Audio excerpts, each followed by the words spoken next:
Good morning. I understand this, sir. Thank you for the portos. You could have given me some. It's okay. It's okay. I hope you enjoyed it. I think Esther is busting for a raise. I don't pay her salaries. She's trying to impress the wrong person. In any event, we're going to take an interruption from Detective Roberts today and call it. The people are going to be calling witnesses out of order due to scheduling issues. You may call your next witness out of order. Thank you. The people call Deputy Donte Hardee.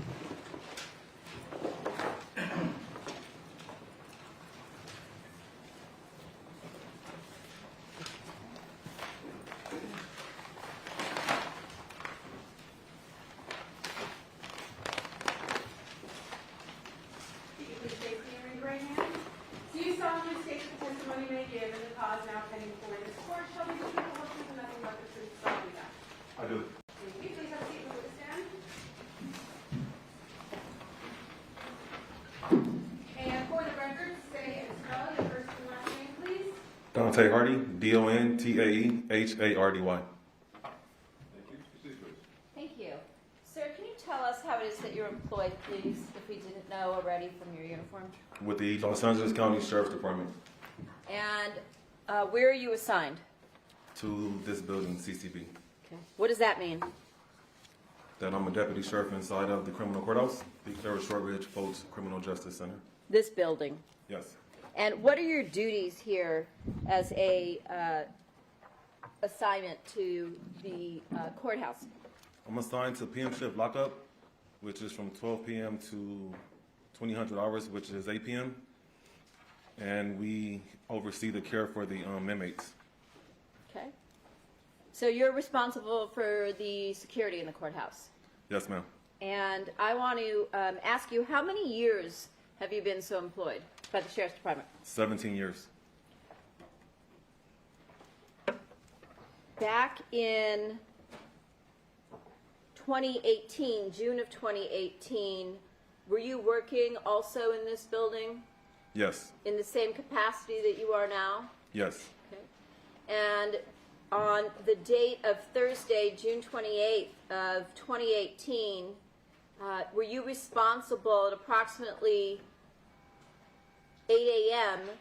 for escorting an inmate to the satellite cell on the 9th floor? Yes. Okay. Do you remember the individual's name? His name was inmate Baker. Okay. Showing you what's been previously marked as People's 14. Do you recognize this individual here? Yes. And is this the inmate that you are talking about? Yes.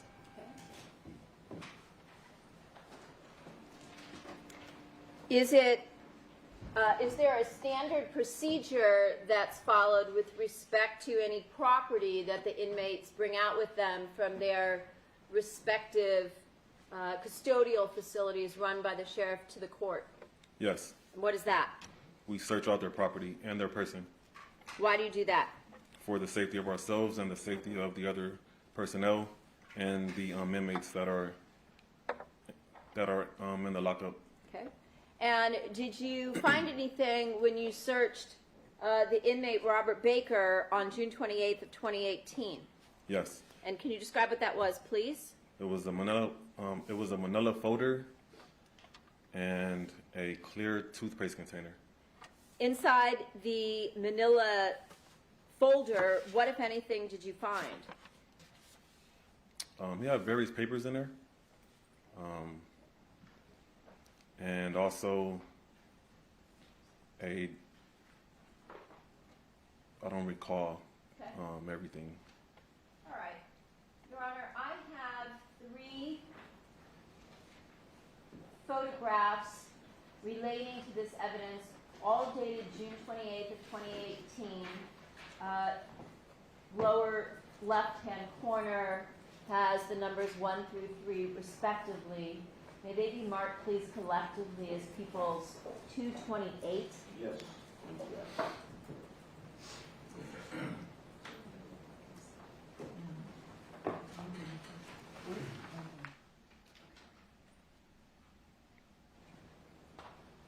Showing you what's been now marked is People's 28. There's a 228, and there's a 1 in the lower left corner. Do you recognize what you see here? Yes. And what is this? This is one of the documents that was inside of the manila folder. And in this same picture, do we also see the toothpaste tube as well as some handwritten documents? Yes. Bless you. Showing you People's 228, there's a 2 in the lower left corner. Do you recognize what you see here? Yes. And again, is this a close-up of the documents and this hand-drawn, Yes. I don't even know what to call it, piece of paper, and then the edge of the toothpaste tube to the right? Yes. Showing you People's 228, there's a 3 in the lower left corner. Does this appear to be the toothpaste tube that you recovered, Yes. along with the documents as we've described? Yes, ma'am. All right. Once you recovered these items from Robert Baker's possession, what did you do with them? I brought them out into the courtroom to Sergeant Westfall. Who's Sergeant Westfall? At that time, he was my supervisor. Okay. And at that point, did you provide all of those items to the lieutenant? I provided them to Sergeant Westfall? Yes. Okay. And there is an envelope there in front of you that was marked yesterday as People's 227. Can you open that exterior envelope and remove what's inside and tell us if you recognize it, please?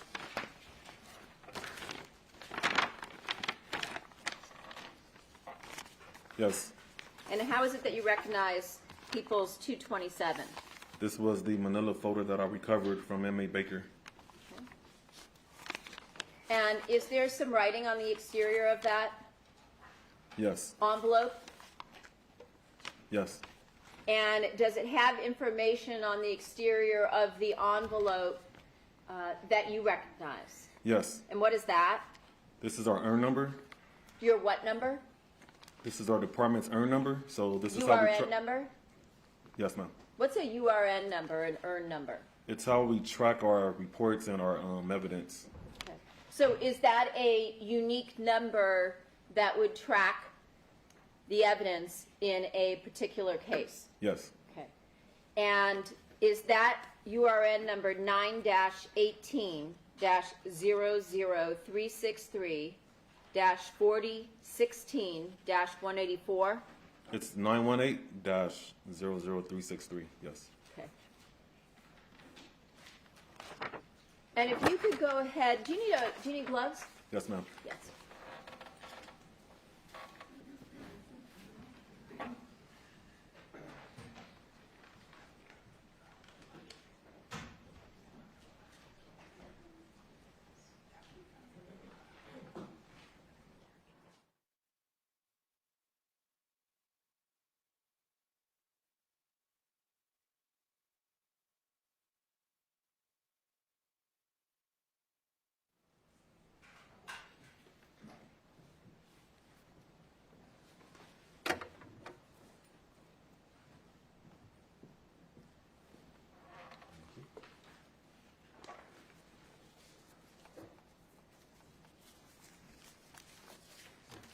You could open that envelope once you got your gloves on and describe what you find inside.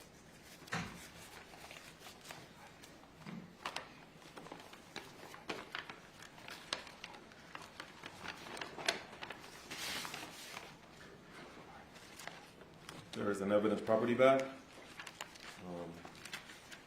There's white line paper with writing on it. There's a drawing, a picture of Deadpool. There's Like more, a cutout picture? yes. There is more drawings of a female and a male, and a character with a tail.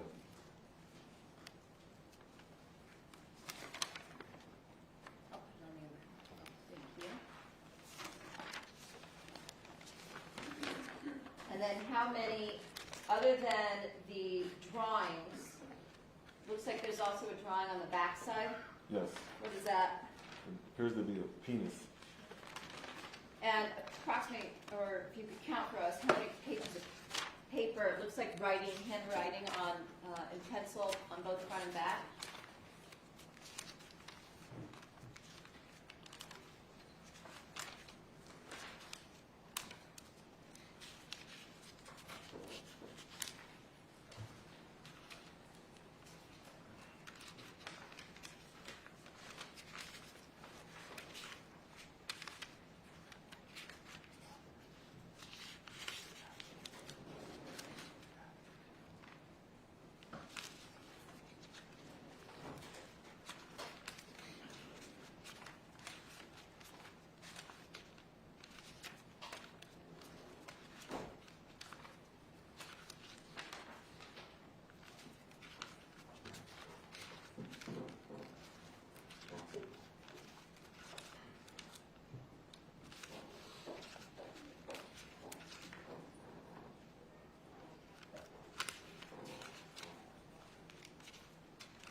Approximately 50.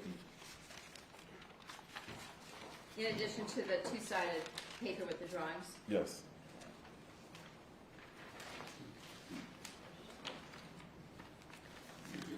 And the evidence, the plastic evidence bag, does that appear now to be empty?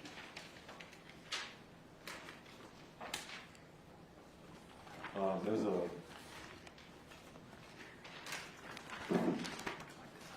card inside. A card. Is that also part of all of these papers that you turned over to your lieutenant? No. I'm not sure what this Is is. that a receipt for the toothpaste tube? Yes. Okay. And if that contained biological evidence, would that normally be sent, removed from the envelope and sent to your sheriff's crime lab? Yes. And are you also familiar with the type of paper that we see here in this 50-plus pages from the sheriff's department as some paper that is normally distributed Yes. through the canteen? Yes.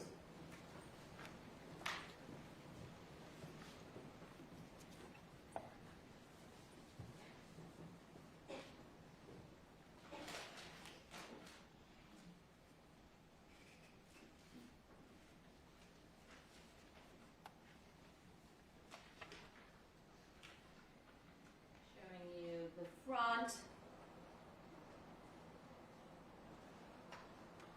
Where there appears to be a picture that's been cut out and some writing.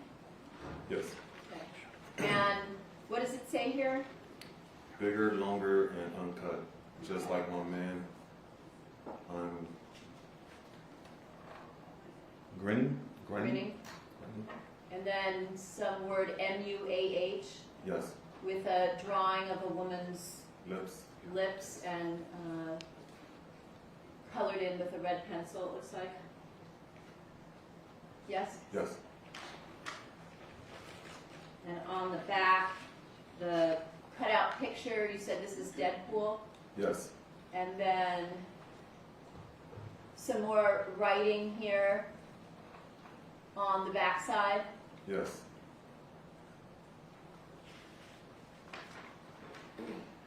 And then the two-page front and back drawing that we talked about. Yes? Yes. And the back side. Yes.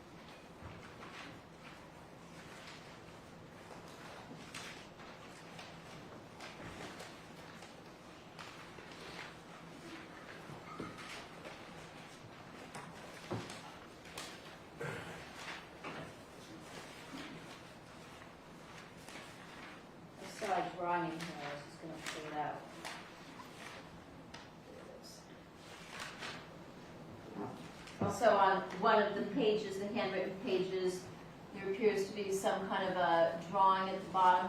Yes. I'm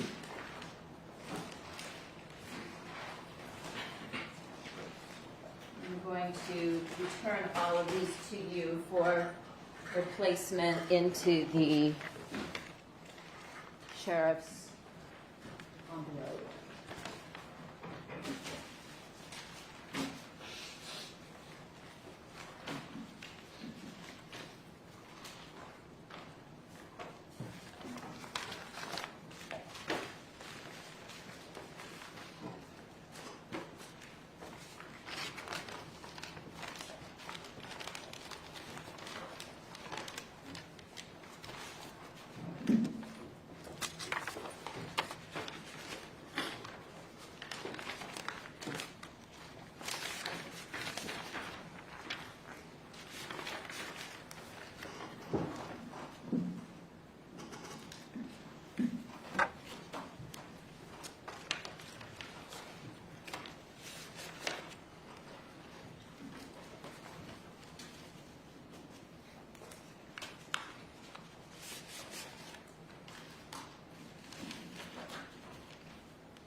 President Cross. Thank you, Your Honor. No questions. Thank you, Deputy Hardee. You are excused. You may call the next witness. Call Leslie Thompson.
Please face me and raise your right We're not hand. on a session yet. She left. She stepped out.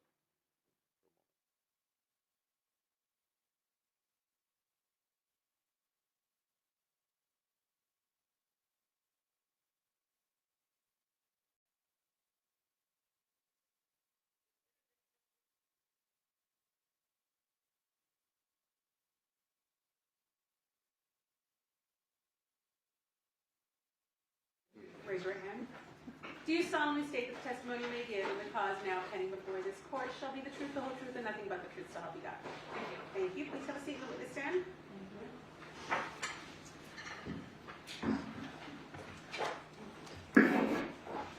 And for the record, say and spell your first and last name, please. My name is Leslie Thompson, LeslieThompson. Thank you. Proceed, please. Ma'am, can you tell us how it is that you're employed, please? Yes, I'm employed as a senior criminalist for the Los Angeles County Sheriff's Department, and I am assigned to their crime laboratory. And where are you assigned? To the crime laboratory, which is a part of our Scientific Services Bureau. I mean, what section? Oh, excuse me, the Sorry. forensic biology section. What is that the section in the sheriff's crime lab that handles DNA evidence? That's correct. We Okay. handle evidence examination, DNA analysis, and we also make up our crime scene investigation unit. Okay.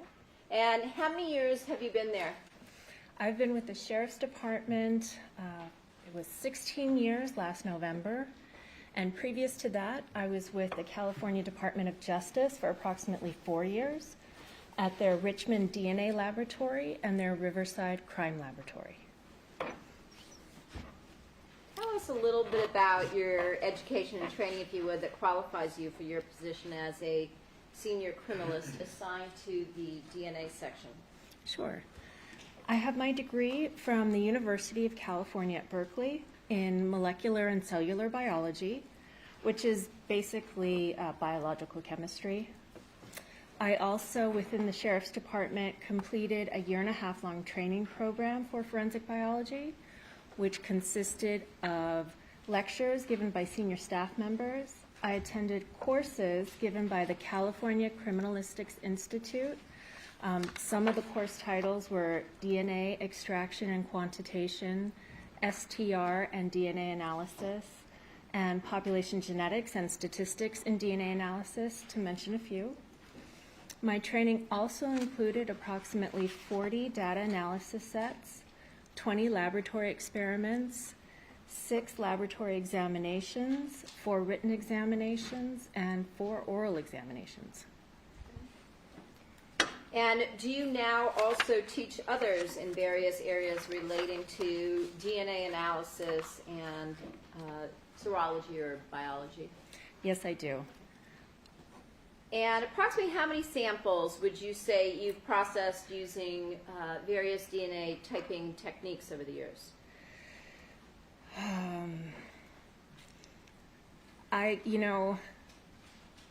It's a tough question to answer. I would say I process somewhere close to about 100 cases a year in terms of DNA with the Sheriff's Department. Each case can vary on the amount of samples, from 1 sample to 40, just depending on what that case needs. So, in the tens of thousands. Okay. Yeah. And have you also qualified and testified before as an expert with respect to DNA analysis and the results? Yes, I have. Now, is the Sheriff's Crime Lab accredited? Yes, we are. Okay. Are you credited similarly as the LAPD Yes, section? I believe so. And do you and the LAPD Crime Lab share space in a building that's located on a particular campus? Yes, we do. Okay. And is that at Cal State LA? It is. And does the accreditation process require that your lab is audited on a regular basis? Yes, we are audited every year, not always by our accrediting body. Some years it's by the FBI for their quality assurance standards. Some years it's an internal audit from our quality assurance section. And I believe it's every 4 or 5 years, we are re-accredited through our accrediting body, which is ANAB. And What does that stand for? Stands for the American National Standards Institute National Accreditation Board. And does that accreditation also require that you undergo, along with all of the other analysts in the DNA section, proficiency testing? Yes, it does. And what does that entail? A proficiency test is basically a blind test that mimics casework, and it's created by an outside company. And they send one for each of our DNA analysts or screeners. For DNA analysts, it's every 6 months. And we process that case just like we would an actual case. And then we submit the results to that agency. And it's that agency who checks our results, checks our processes, and ensures that we got the appropriate answers. Are there also, pursuant to your accreditation, quality assurance measures and controls that are in place within the lab and also specifically within the DNA section? For our accreditation, but also our laboratory tends to go a little bit above and beyond as well. So there are many quality assurance measures. I could go through some if you would like. A few. Sure. So within the laboratory space, we use disposable items to look at the evidence. So a scalpel that you would use one time and then throw away, so as not to contaminate from the scalpel tip. We use sterile swabs.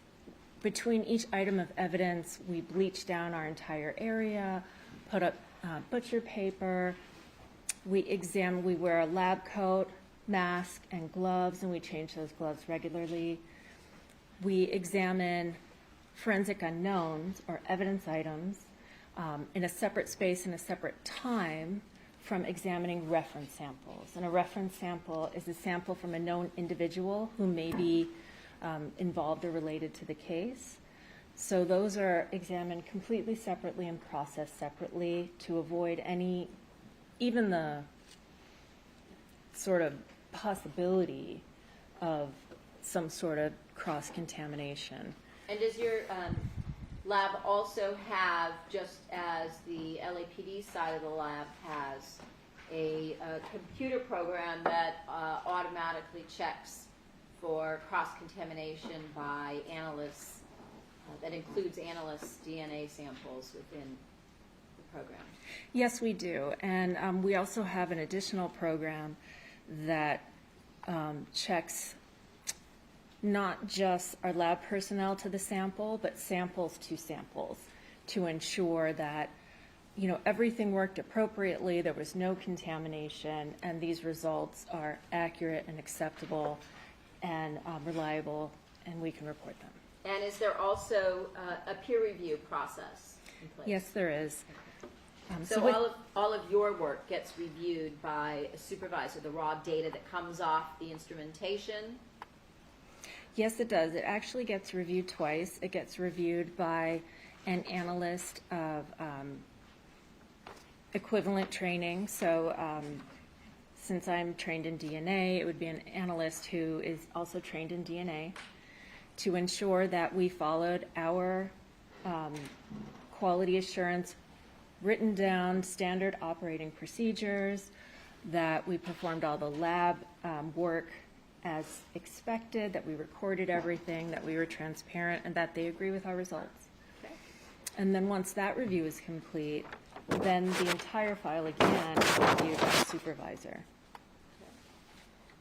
And since we've already heard about the basics of what DNA is, I want to ask you about the case specifics regarding laboratory case number under your sheriff's case number 18-036596. May I refer to my notes, Your Honor? Thank you. Yes, ma'am.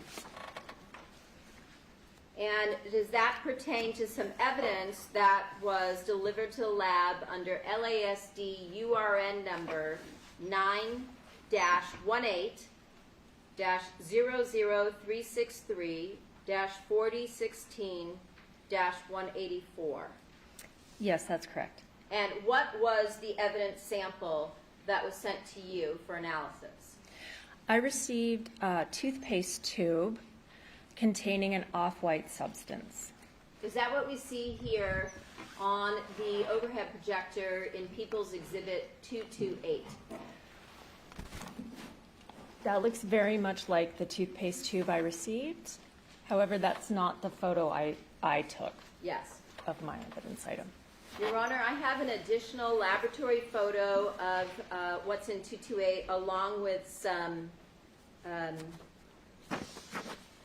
results. If they could be added to People's 228, 2 additional pages, and in the lower left corner there's a 1 and a 2 respectively. Very good. Thank you. Showing you what's been marked now as People's 228 with a 1 in the lower left corner. Do you recognize what you see here? Yes, I do. And what is this? This is my photograph of the toothpaste tube that I received as item 2 for this case. Okay. And is it your pattern that you will photograph the evidence as part of your case package as we see here. It is. Okay. Some items I might not, but if it's not sort of something you would come across in your normal daily life, I will photograph it and possibly sketch it. Okay. And with respect to this particular item, did you weigh it as you normally would in an object like this? I did weigh it. Yes. And what did that indicate? This toothpaste tube weighed about 20.5 grams. It's so these are millimeter ticks, so it's really the size of a travel toothpaste tube. And that's sort of significant because, on the packaging, the toothpaste tube is labeled as weighing 17 grams. So this was sort of overfilled. It weighed more than what the manufacturer had stated it should weigh. Okay. So the toothpaste had been removed and some other biological fluid or some other type of white, as you said, off-white fluid was inserted into the tube? There was some other fluid inserted into the tube. Yes.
The photograph in People's 228 of the tube stated that the item was passed to the defendant. There was no evidence that the item was passed to the defendant. Is that sufficient, Mr. Levy? Yes. Okay, proceed. What did you do with the contents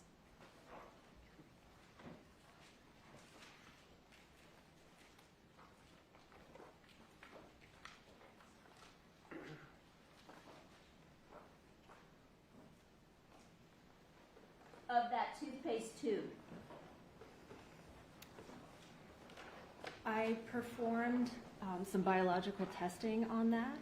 So I began by taking some of the liquid and I used that to moisten a swab, which is basically a sterile Q-tip.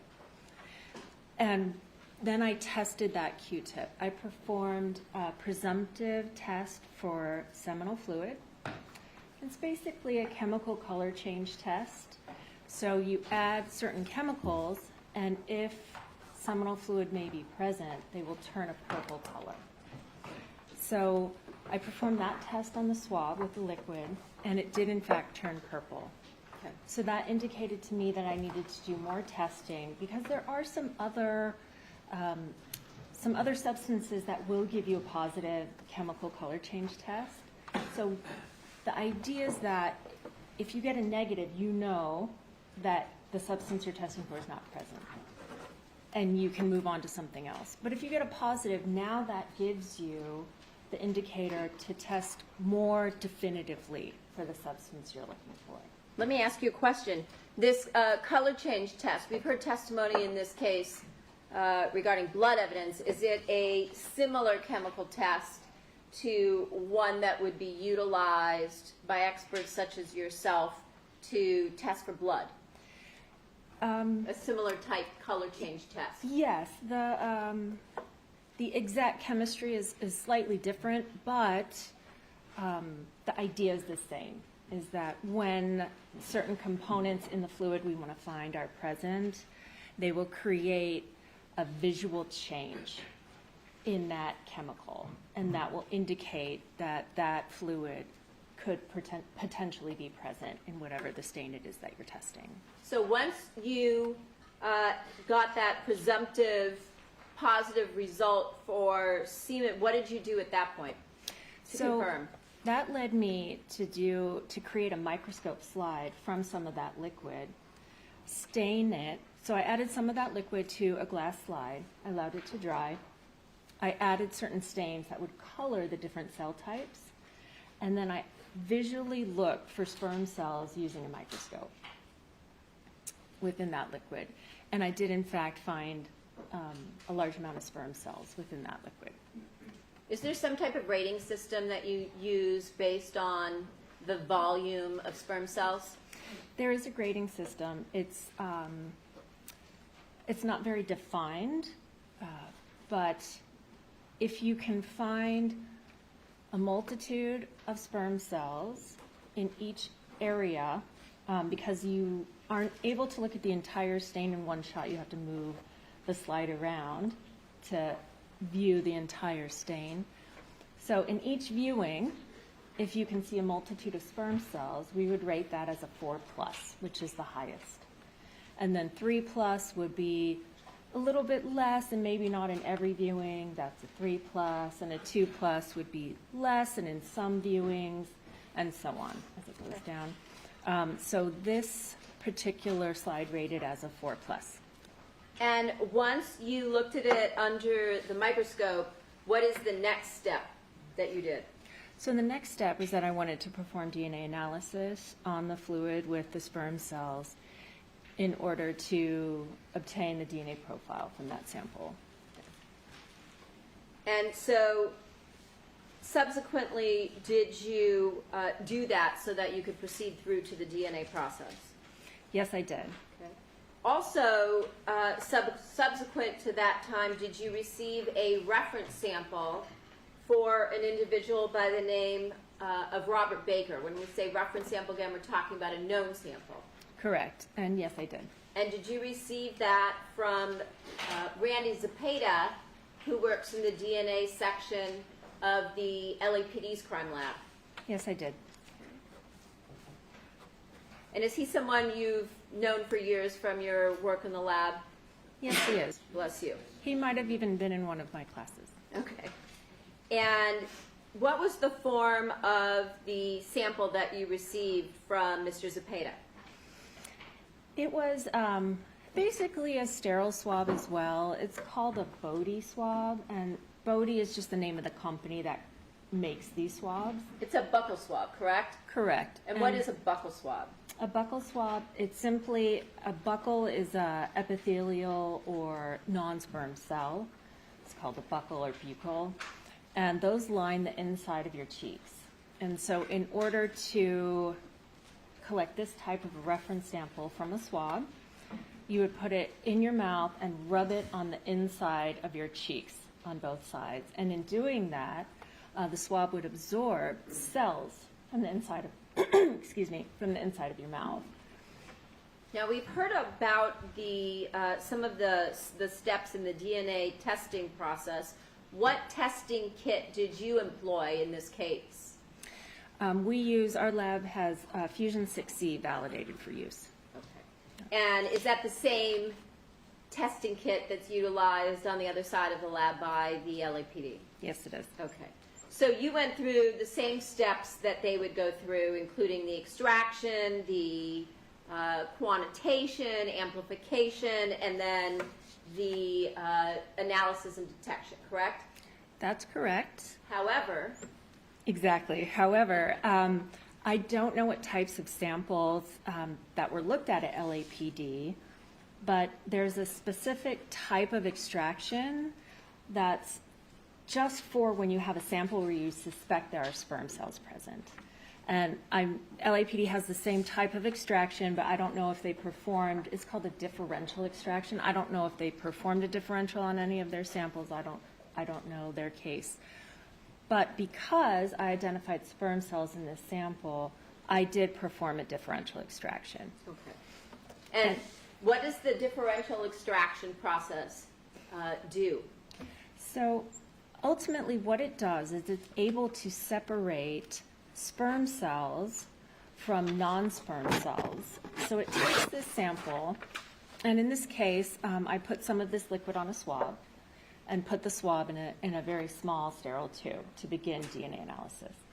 So the way the differential extraction works is I added specific chemicals that would only break open the non-sperm cells, allowing the non-sperm cell DNA to be released into solution while the sperm cells still stayed intact. So a sperm cell is a little bit different from a normal cell because it's designed specifically to travel through a hostile environment and then deliver just its DNA to an egg. So it's in sort of it's in a capsule, and that capsule is reinforced with sulfur bonds. It's just reinforced. So it's a little bit stronger than a normal cell.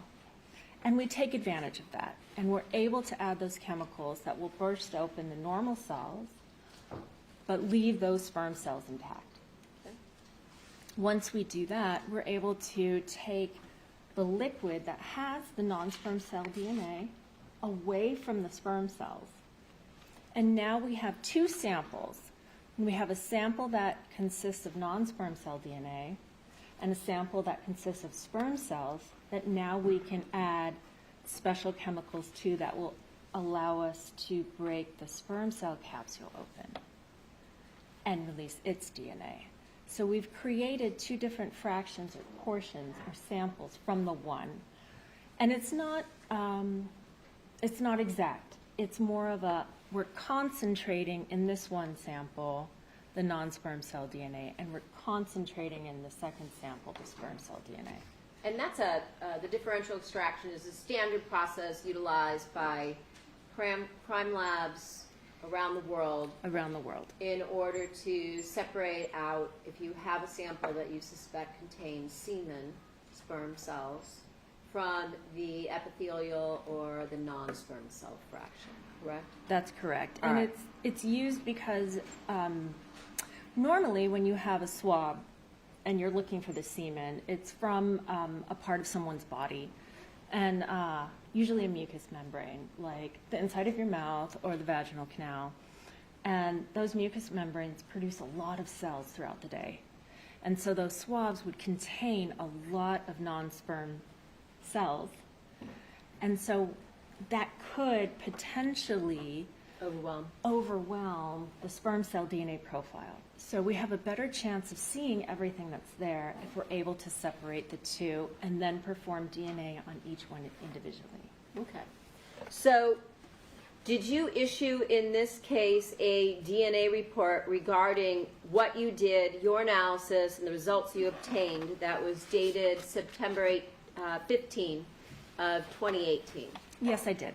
And did you develop profiles, a reference profile for this individual, Robert Baker, based on the evidence you were provided by Randy Zepeda? Yes, I did. And did you also develop evidence profiles, DNA evidence profiles for the sperm and non-sperm fraction from the liquid contained inside of this toothpaste tube? Yes, I did. Okay. And did you make a comparison between the reference profile belonging to Robert Baker to the unknown evidence profiles that you developed using that differential extraction? Yes, I did. And tell us your results, please. Let's start with the epithelial fraction or the non-sperm cell fraction. Absolutely. So For the sample of the semen from the toothpaste tube, the non-sperm cell fraction, I recovered a DNA profile consistent with coming from one individual.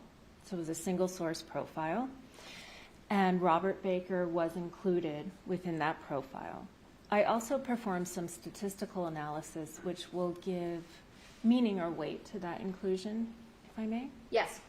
I performed what's called a likelihood ratio. And a likelihood ratio, it compares two separate or varying ideas. Two hypotheses, basically competing hypotheses? Two competing hypotheses, exactly. So one is that, given this DNA profile we recovered from the evidence, and this DNA profile from this individual, how likely is it that this profile from the individual could have made up the profile that we recovered from the unknown, versus I have this DNA profile from my unknown, and a DNA profile from anybody else in the world, any profile I want. How likely is it that that could have made up this DNA profile? And when you compare the two, if it's more likely that the individual you're looking at could have made this DNA profile, then your likelihood ratio is going to be larger. If it's not very likely, meaning that the genetic profile really doesn't match or it's not consistent with the deconvolution of your unknown. The interpretation, basically, of your unknown sample. Basically, the interpretation of your unknown sample, then that would be an exclusion. And so in this case, You said that Robert Baker was included. that's correct. And the DNA profile is approximately 9 times 10 to the 28 times more likely if it originated from Robert Baker than if it originated from an unknown individual. So in terms of what that number means, within our laboratory at the time, any likelihood ratio greater than 1,000 is an inclusion. Any likelihood ratio between 0.001 and 1,000 is inconclusive. Anything less than 0.001 is an exclusion. That means this individual could not be the contributor of the DNA. So 1,000 is a 1 with 3 zeros, and that would give you an inclusion. This is a 9 with 28 zeros. It's a huge number. It's not even just thousands of thousands, it's millions of millions. So it's very strong probability that, in fact, Robert Baker was the contributor of the DNA that we found in this profile. So once you make that determination, did you move on to the analysis of the sperm fraction of the contents of that toothpaste tube? Yes, I did. And what was your result? I found from the sperm fraction of the sample of semen from the toothpaste tube a DNA profile consistent with coming from one individual, so a single source profile, and Robert Baker was included within that profile.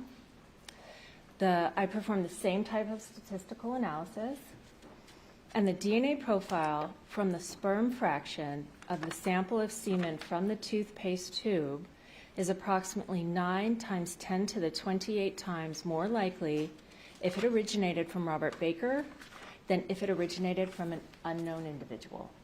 So you basically got the same statistic from your likelihood ratio calculation. Yes. And would that be what you would expect, given that you're talking about a single source sample? Yes, and given that in looking aside at just the profiles, they were both single source, they were both male, and they both contained the same alleles. Single source meaning came from one person as opposed to a mixed sample, like if you're talking about, when you mentioned the differential extraction, if you were talking about an item that was recovered, let's say, from a sexual assault kit that might have the victim's DNA along with a perpetrator's DNA. Correct. Okay. Thank you. I have nothing further. Councilman Park. Thank you, and I'll never look at appropriation the same again this time. Glad I could help. We have no questions. Thank you, ma'am. Your excuse. Thank you, sir. Thank you, Your Honor. Chief, may I call the next witness? People call Jessica Sementilli.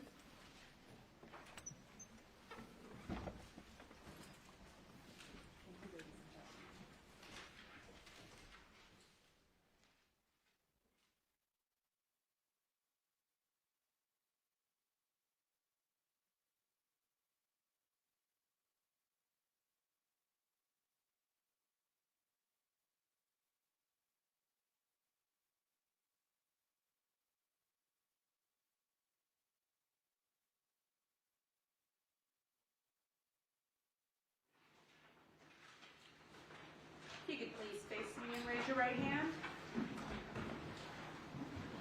Please stand. Oh, sorry. Do you solemnly state that the testimony you may give in the cause now pending before this court shall be the truth, the whole truth, and nothing but the truth, so help you God? Yes. Thank you. Please have a seat and please stand. And for the record, say and spell your first and last name, please. Jessica Sementilli, Gessasementilli. Thank you. May I proceed? Good morning, Ms. Sementilli. I'm going to have to ask you some questions. I'm sure this is uncomfortable for you, but I'm going to try to get through the questions with you, okay? Okay. All right. First of all, how old are you today? I'm 26. Okay. And are you the daughter then of the defendant? You see your mom in court? Yes. And your dad was Fabio? Yes. And then do you have a sister? Yes. What's your sister's name? Isabella, And how old is she right now? 24. Okay. So I'm going to ask you some questions about the day your dad was killed. And if you need any breaks, let me know, okay? You okay? Yeah. All right, let's get through this. You guys had moved to Woodland Hills from Canada like around 2010, is that right, as a family? We moved to Tarzana first, then Woodland Hills, but yes. And you ended up then at the 5012 Queen Yes. Victoria? Is that a yes? Yes. Okay. Now, I want to talk about that day. Starting in the morning, if you could just walk us through the morning. You remember that day, obviously. If you could walk us through the morning, do you remember what time you got up about? I think I got up around 11:30, 12, and I know I went to the gym with my mom that day. Okay. So when you got up and you went to the gym, that was around like 11:40 or so you left Yes. for the gym? Yes. I know the court reporter's going to turn around and look at me because we are talking over each other. So I'm going to ask a question. I know you're probably nervous. Just wait so that she can type my question and then she can type your answer, and I'll try not to cut you off too. Got it. Okay. So you woke up around 11:40 and you went to the gym. Now, when you got up, who was home? Mom, dad, me. And where was your sister, if you know? School. So at that time, was your sister in high school? Yes. And how old was your sister at that time? 16, 17, Okay, and how old were you? 18. And were you in school? I was in community college. Okay, so you were home with your mom and dad in the morning. Do you remember anything about the morning? Did you see your dad that morning? Yes. Can you just tell us what you remember? He was sitting at the island working on his computer in the kitchen. And then you decided to go to the gym? Yes, with my mom. So you guys both went to the gym. Who drove to the gym? My mom. No, me. All right. And what kind of car did you have? A red Mustang. If I may mark as people's 229, a photograph of a red Mustang. All right. Is that your car, Yes. Jessica? Yes. Okay. So you and your mom left for the gym in your car around 11:40 or so. And what gym was that? LA Fitness. Okay. Is that a gym you'd been to before? Yes. Were you a member there? Yes. And you knew your mom to be also? Yes. Okay. What were you going to the gym for? Obviously, were you going there to work out? Yes. All right. Tell us what happened when you got to the gym. We got to the gym. We went on the treadmills. We worked out our legs. Okay. Yeah. Now, do you know, you did the workout then. Do you know, back then, did you know who Rob Baker was? Yes. Okay. Did you see him at the gym that day? No. We saw her trainer, Matt. And People's Sport team, Rob Baker? Yes. Okay. So you did a workout, and then did you leave? How long were you there? Not even an hour. Okay, so if you left around 12:43, you've seen video in court. Does that sound about right? Yes. And then what happened? You went straight home? Yes, we went home. Okay, tell us about when you got home, if you can walk through who was there and what happened. When I got home, it was me, my mom, and my dad. I left with my friend Sahar to pick up kids that she was nannying because she didn't want to go alone. And then I came back, and it was just Dad. Okay. Now, by the way, when you're at the gym, you said that you're on the treadmill and you did legs. Your mom didn't play racquetball. No. And you didn't play racquetball. No, I never played. When you got home, you saw your dad. What was your dad doing when you got home? A little around like 12:45, 1 o'clock, that time frame. Working on the computer in the island kitchen. He was still at the same Yes. place? Yes. And then you left again, is that what you said? Yes. Where did you go? With my friend Sahar to pick up kids that she was nannying at Hale Middle School. And do you know what time that was? Off the top of my head, I don't remember, but it was immediately when I got back from the gym, and then I came back right after that. All right, so when you got home, your dad was at the counter. Did you guys have lunch or anything? Yes, he made me lunch. Okay. And your mom had lunch with you guys? No, she left at this point. Okay, do you know where she went at this point? No, she said she was going to run errands. Now, if you got home at about, let's say you got home closer to 1, right? And then does it sound right you went to pick up the kids about 2:30? Yeah, Had your mom left before you left to go pick up those kids? I don't recall. Okay, but she went to go run an errand. Yes. Did you see her again that day? No. Okay. So she left before you ever left to Yes. go pick up the kids. So you went to go pick up these kids and you came back. What time did you come back? In time to leave for babysitting at like 3:40, so. So you were gone less than an hour? Yes. And when you came back, where was your dad? At the island kitchen, What was he doing, if you remember? working on the computer. Do you know anything about a power washer that day, him fixing or taking a power washer in to be repaired? No. Do you remember telling the detectives that in February of 2021 that he'd been trying to fix a power washer over the weekend? Does that ring a bell? No. Okay, that's okay. And then your dad had a Porsche, right? Yes. Had he just gotten that Porsche? Yes. Where did he keep it? In the garage. And where did you park? I parked on the street. Where did your sister park? In the driveway.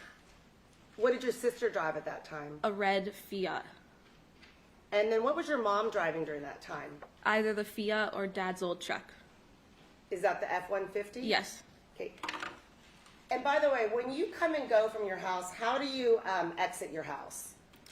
Through the front door and through the gate, but the gate to the house is almost always open. And which gate are you talking about? The front gate to the house, it's almost always open. We just close it at night. All right. And then do you also exit through the garage? No. One moment. Okay, so you came back then, and then when you came back, you left to go babysit. What time were you supposed to babysit? I think at 4:30. So you left around 3:40, you thought? Mm-hmm. Is that a yes? Yes. For her to type. All right, so walk us through then. You went to go babysit. What happened then? I went to go babysit. The mother, Deborah, left to go run errands, which is normal when I was babysitting. And she came back very soon after, maybe 30 minutes to an hour, and told me to go home right away. And she wouldn't tell me why. And so I just left. What time was that about? Do you know? Probably 5, Okay. 5:40. And who was this that you were babysitting for? Deborah Obad's child, Max. And how did you know Deborah? She was our neighbor when we first moved to California in Tarzana. Was she good friends with your mom? Yes. Was she good friends with your dad? Yes. And then did you know her fairly well? Yes. Did you guys ever socialize with Deborah Obad? Or Obad? Yes. What about, was she married? Yes. And who was her husband? Mike Campler. So would you consider them good family friends? Yes. Now, after everything happened, and I'm talking about your mom's arrest, did you end up living with Deborah? No.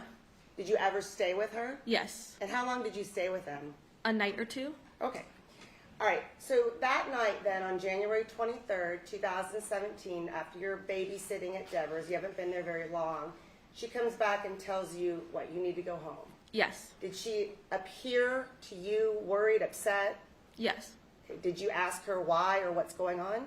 Of course. Okay. What happened? She wouldn't tell me. She told me to go home and they'll explain it when I get home. So what did you do? I went home. How far, how long did it take you to get home from Deborah's house? Not even 10 minutes. She lived very close.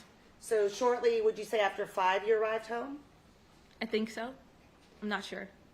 Did you park? Where did you park? On the street. And walk us through then what happened when you got home. Where did you walk in? When I pulled up to the house, I noticed all the fire trucks, and so I parked.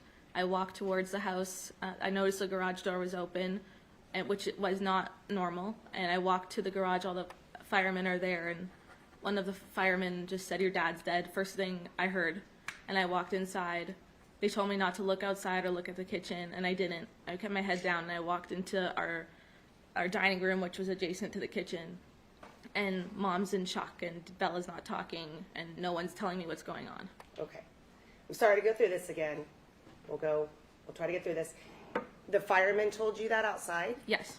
So when you went inside then, you saw your mom and your sister. Where were they? At the kitchen table. Okay. And what were they doing? Mom is inconsolable, screaming, crying. Bella's not speaking. Okay. Now, what did you see as far as the scene?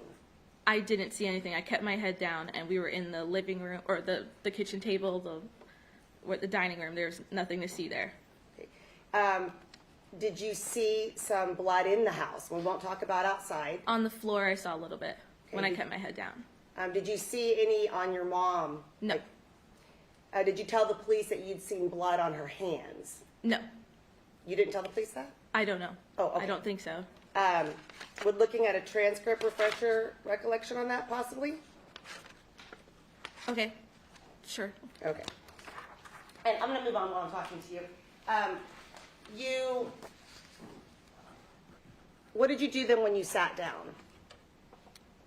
Just asking questions to the officers what was going on. And they kept saying they have no answers for us. Okay, so what happened next, and how long were you inside? I'm going to be honest, I don't really remember the rest of that night at all. I remember going to the neighbor's house across the street because they told us we couldn't be in the house anymore. I don't know how long after that was when I got home. And then I remember being interviewed a million times after that at the neighbor's house. So what neighbor's house did you go to? Her name is Vanessa. I can't remember her husband's name. Now, did other people arrive at the house when you were there with your mom and your sister? Yes, I had my friend Sahar come. My sister had her boyfriend at the time come. And Mom had her friend Elise come.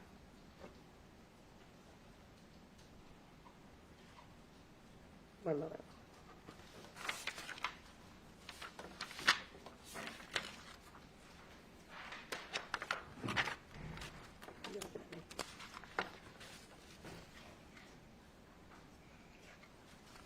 So, who are those friends? Can you describe who those friends are? My friend Sahar, I knew her from school. Isabella's boyfriend at the time, she's from school, and Elise was from the gym. Okay. Now, you knew Elise pretty well? Not pretty, I just knew of her because I saw her at the gym, and I did a yoga class with her once. Okay, and at that time you really liked Elise, and it was your mom's friend? Yes. Okay.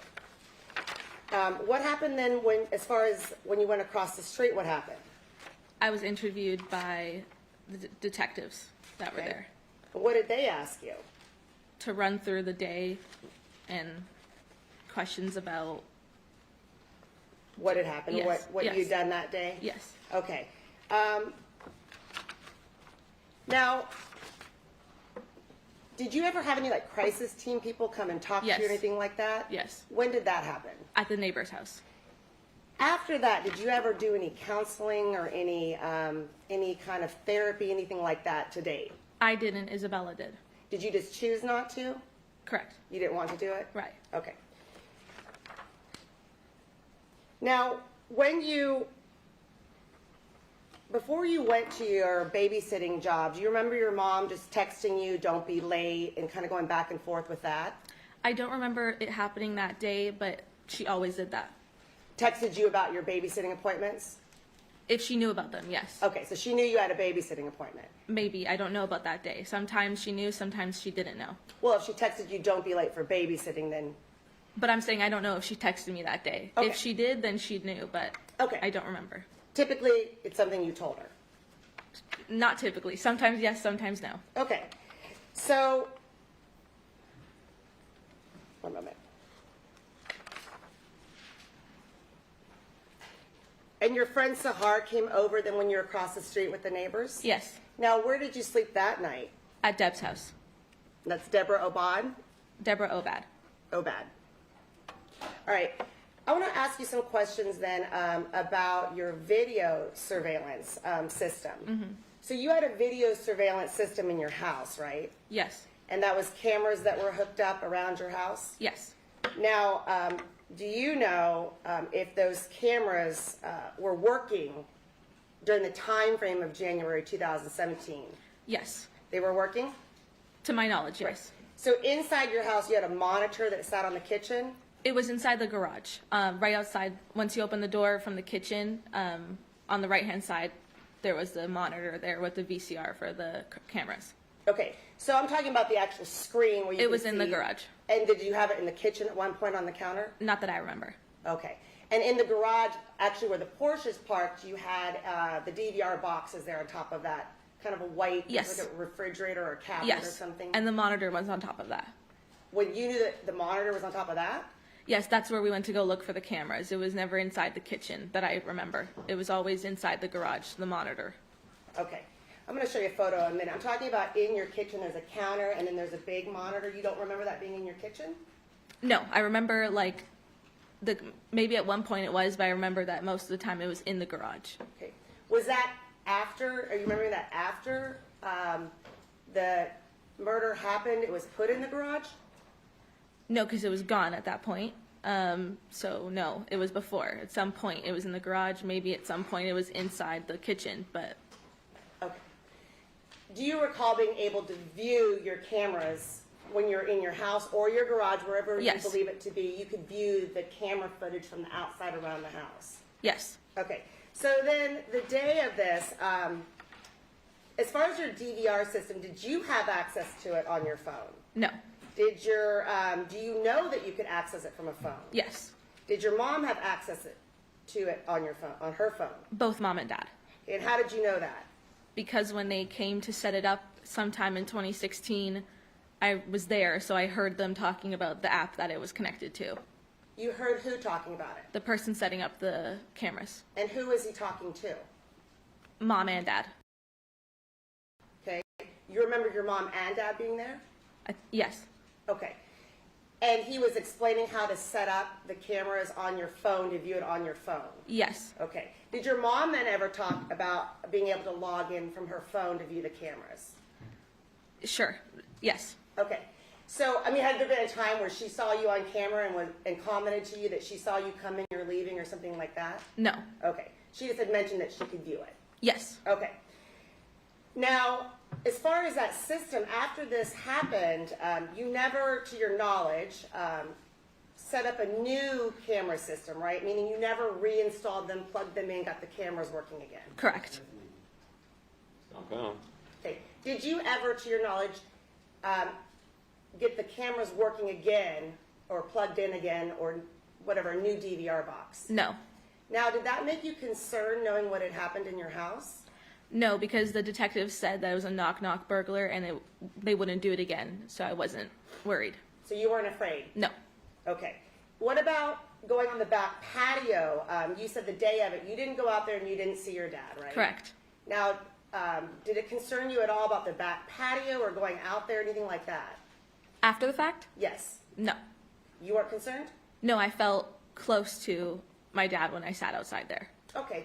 Is that a place that your dad hung out a lot? Yes, all the time. And did he have we've talked about it, his favorite chair? Yes. Did he work out there a lot? Yes. And when did he work out there? Was it during the week or on the weekends? If he didn't go to work for some reason, and I'd find him out there, during the day, or sometimes on the weekend. Sure, he's on his computer back there, but most of the time it was for watching TV outside. Did he work from home sometimes? Yes. How often did he work from home? Not often. Did you know in advance when he was working from home? Most of the time, no. And when he worked from home, did he work on the patio then? Or inside. Sometimes. Yes, depending on how hot it was. Now, when you were there that morning, was your housekeeper there, Delia?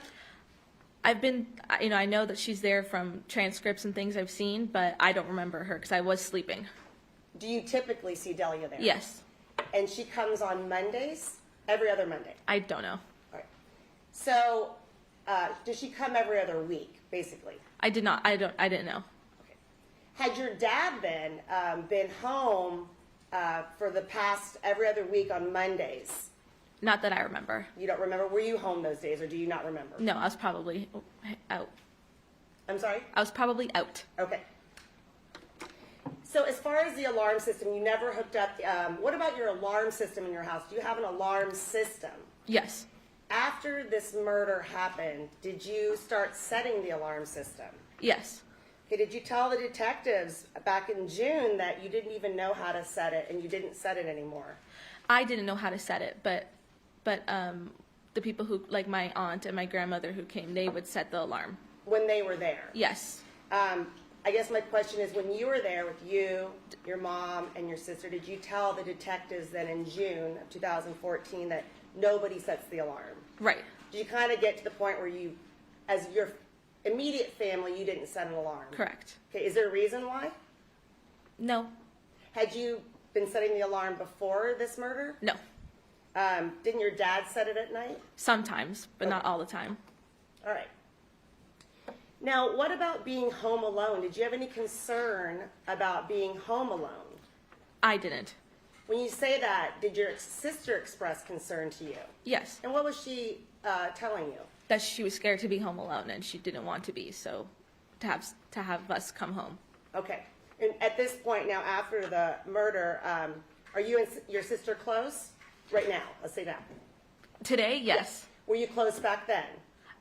It was a very rocky relationship after the murder Why is that? because there was a lot of family fighting, so it was just Okay. hard on her, hard on me. And she was 16 and you were 18? Yes. Okay, so it strained your relationship a little bit? Yes. All right. So she was afraid to be at home, but you felt okay? Yes. All right. Did you tell the detectives also back in June of 14th that if one of us is here alone, like we just don't like to be here? I mean, is that fair? You didn't really like to be home alone? Correct. All right. But And not then- because I'm scared, just because I don't want to be home alone. Okay. And did you tell the detectives also that we go somewhere else and we often go and sleep at Deborah's house? Did that happen? Not often. We did not sleep at her house often. So I don't remember if I said that or not. All right. So, but there was a degree of you didn't want to be home alone for whatever Correct. reason might be.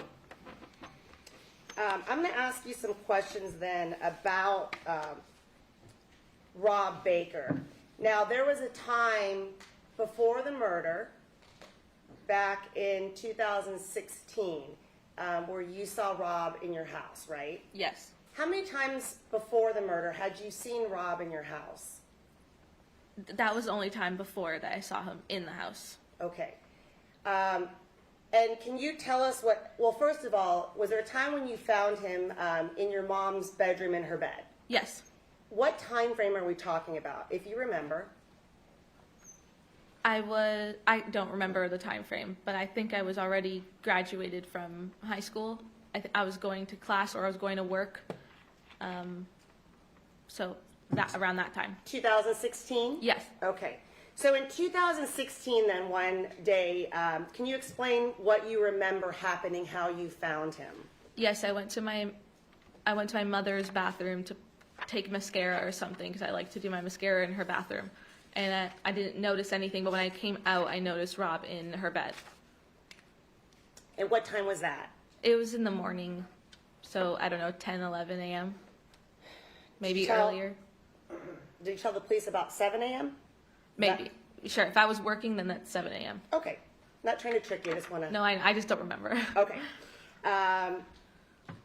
7 a.m. you went into your mom's bedroom, right? Yes. And I say that because at the time, did your dad sleep in the other room? Yes. All right. So you went into your mom's bedroom, and what did you see? I went to the bathroom first, and then when I left the bathroom, I saw Rob in the bed. And you recognized him? Yes. How did you know what he looked like? Because I went to LA Fitness, and I knew that he was a racquetball coach, whatever, there. Had you seen your mom playing racquetball with him before that? Sure, yes. Amongst other people, though, too. Who else? Elise, Faye, but there was a whole tournament. There was a whole league there, so a bunch of people. All right. So you recognized him as being in from the gym. And what did you do? I didn't say anything. I just ran out of the room and I called my mom. Okay, and what did you say to your mom? I asked, why is Rob in the bed? And what did she tell you? She told me that he doesn't drink often. They had a party last night. Her friend Sheila, I think, they all came over, and he doesn't drink often. He got drunk, and so he slept it off. Well, did she tell you that he and Sheila spent the night? Yes. Did you see Sheila there? No. Did you see Sheila there the night before? I wasn't there the night before. Okay. So you didn't see her. You don't know. Correct. All right. So this is what your mom told you. Yes. But that morning you didn't see Sheila. You just saw Rob. Yes. All right. And how did you know Sheila? From the gym? Yes. All right. What happened then? My mom told me, and I had no other reason to believe otherwise, so I believed her. All right. Did you say anything to Rob? No. Did he say anything to you? No. Did you just leave the room then? Yes. Did you ever see him leave? No, I was leaving the house, so I didn't see him. So when you left, was he, to your knowledge, alone in the house? Yes. Okay. And your mom was dropping off your sister at school? So when you left then, did she tell you not to tell your dad? No. Now, you said you weren't home the night before. But didn't you tell the police in February of 21st of 2017 that you heard your mom come home at about 2:30 in the morning? At that point, I was home, but I wasn't, like, home for their party or whatever. Okay. So let's back up then. That night, the night before you found Rob in your mom's bed, you were home that night earlier, or you were home at some point that night? Yes. Did you ever see any of your mom's friends come over that night? No, I was in my room. Around 2 o'clock, did you hear your mom come home? If I said so back then yes. Well, do you want to look, I mean, I don't want to put words in your mouth. Do you want to look at a transcript to Sure. refresh your memory? All right, let me get that for you. Okay, council, while you're doing that, let's take our morning recess for 15 minutes. The evidence applies. I'll see you back here in 15 minutes.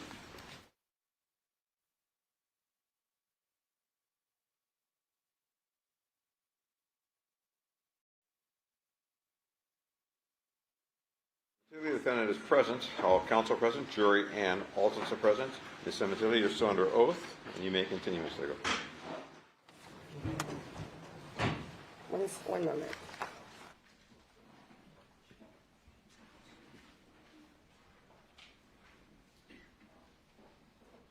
I'm going to ask you a couple questions. I'm going to show you Exhibit 129, which is up on the screen there.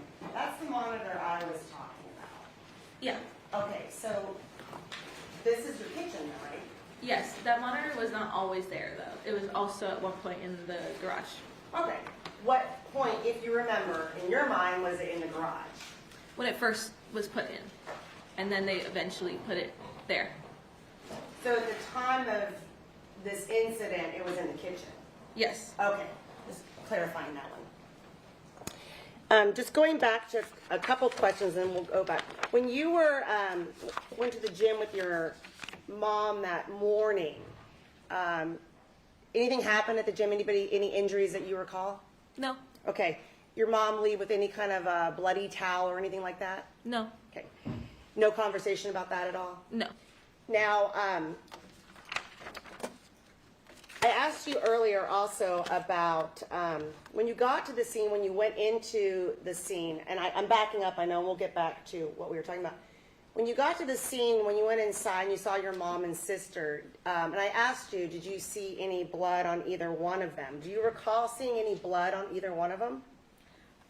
Today, I do not recall that. Okay, if I showed you a transcript, would that possibly refresh your memory on that? Yes. Okay, and this is the transcript from January 23rd, 2016, page 11. 2017, I'm sorry. Page 11, lines 4 through 6. Okay. You can back up if you need to, just to get reference. Just read it to yourself.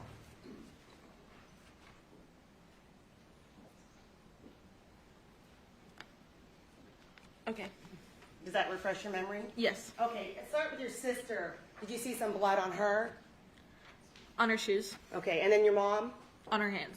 Okay, so you saw, as you testified earlier, blood within the house. Yes. Did it look like it had been like tracked through also with footsteps? Yes. Okay. That's what I saw. It was footprints. Footprints and then And- these two yeah. additional. All right, no problem.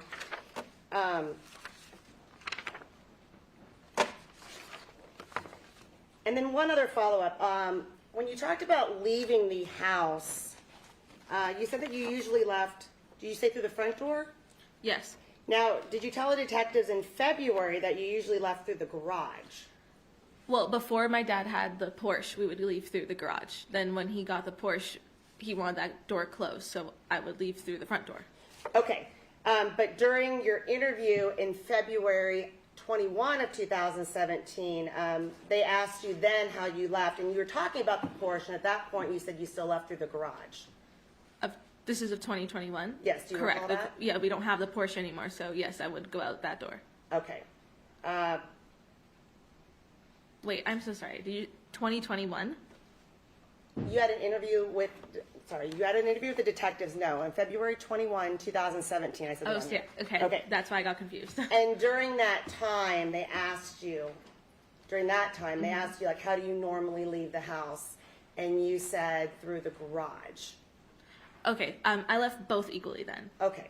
Well, is it fair that you left through the garage most of the time? That's how I leave the house usually. Is that fair? I don't remember. Would looking at the transcript refresh your memory? If I said it, then sure. I don't have to look at it. Thank you, though. Would you like to just look at it? Okay. I'm not trying to put words. I just No, want I you to know. look at it. I know. It's 8 years ago. All right, February 21, 2017 transcript, and it's lines 12 through 20. Page 77.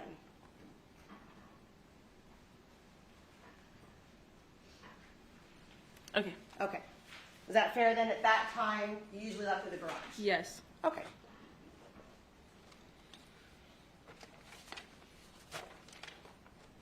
Now, did you also tell them that during that time when you're at the crime scene that, do you recall going and sitting in the garage?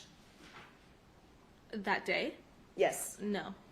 Did you tell them that you went and sat in the garage and you saw some blood where the Porsche had been? I don't remember. Okay. All right, going back to the night, rewinding now, in 2016, what we were talking about before lunch, when you found Rob in your mom's bed, where was your dad during that time? I don't know. On a business trip or working? Okay, did you tell the police that he was on a business trip? I don't know. Would you like to refresh your memory of the Sure. transcript? All right. I think you just answered on this one. Or working. All right. And this is the transcript from February 21st, 2017, page 81. And we have lines 15, starting at line 15. All right. You can just review this highlighted part to yourself.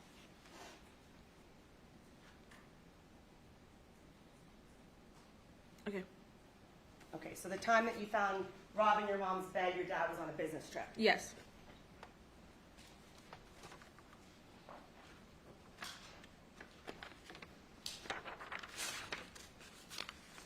Now, did you tell anyone about what you'd seen as far as robbing your mom's bed besides your mom? My friends. Okay, did you tell Deborah Obad? I don't remember. Obad, I'm saying it wrong. I don't remember. Did you tell your dad? I don't think so. Why not? I don't know. I probably forgot about it. Did your mom tell you not to tell your dad? Not that I remember.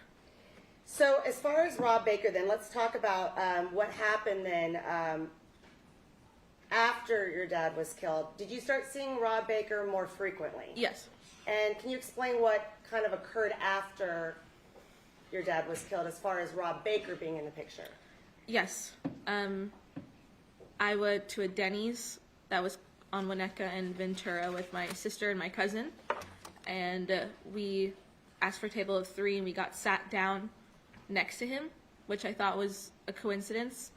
And that same trip that my cousin was here, I got a flat tire, and my sister was in the car behind me, and we pulled into the median, and then I noticed, like, not even a minute or two later, I saw Rob's car, and Rob in his car passed by, and he made a U-turn, and then he was going to help me with my car. Okay. And you said, I thought that was weird. So Yeah. you thought these things were weird with Rob. Yes. Now, you didn't tell the police any of this, any issue about Rob, right? You never told them any of this. Well, I thought you had. Overruled. I don't. One moment.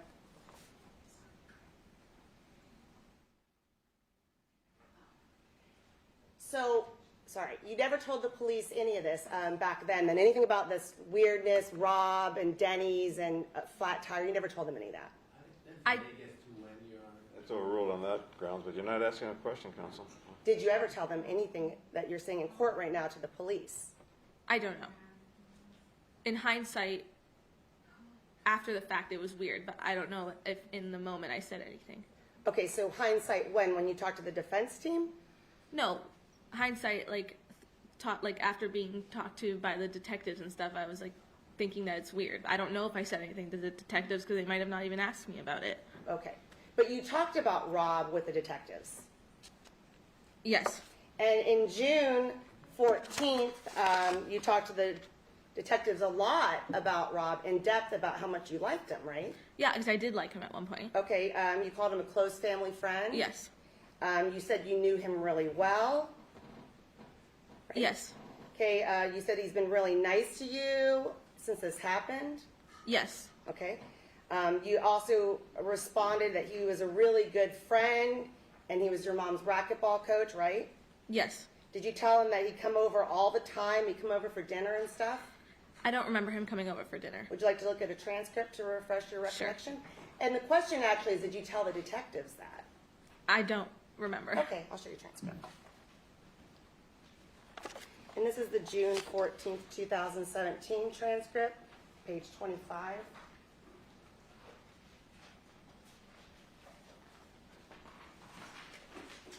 Oops, let me just review that.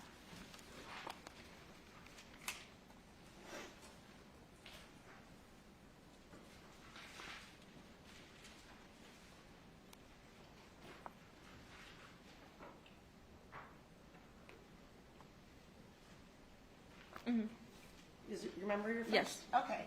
So did you just tell the detectives that you really liked him? He came over to dinner a lot?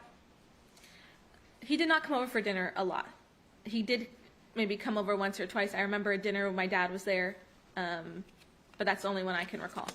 Well, we're talking about after the murder, Yes. okay? And that your mom played racquetball with him a lot, Yes. right? You told the detectives your mom had known him for over a year. Yes. And during that year, had you seen him only at the gym and that one time in your mom's bed? Yes. Okay. Did you tell the detectives that Rob comes over a lot now, meaning this is post murder, this is June 2017? I don't remember. Would you like to look at the transcript again? Sure. All right. Same date, page 27, June 14th.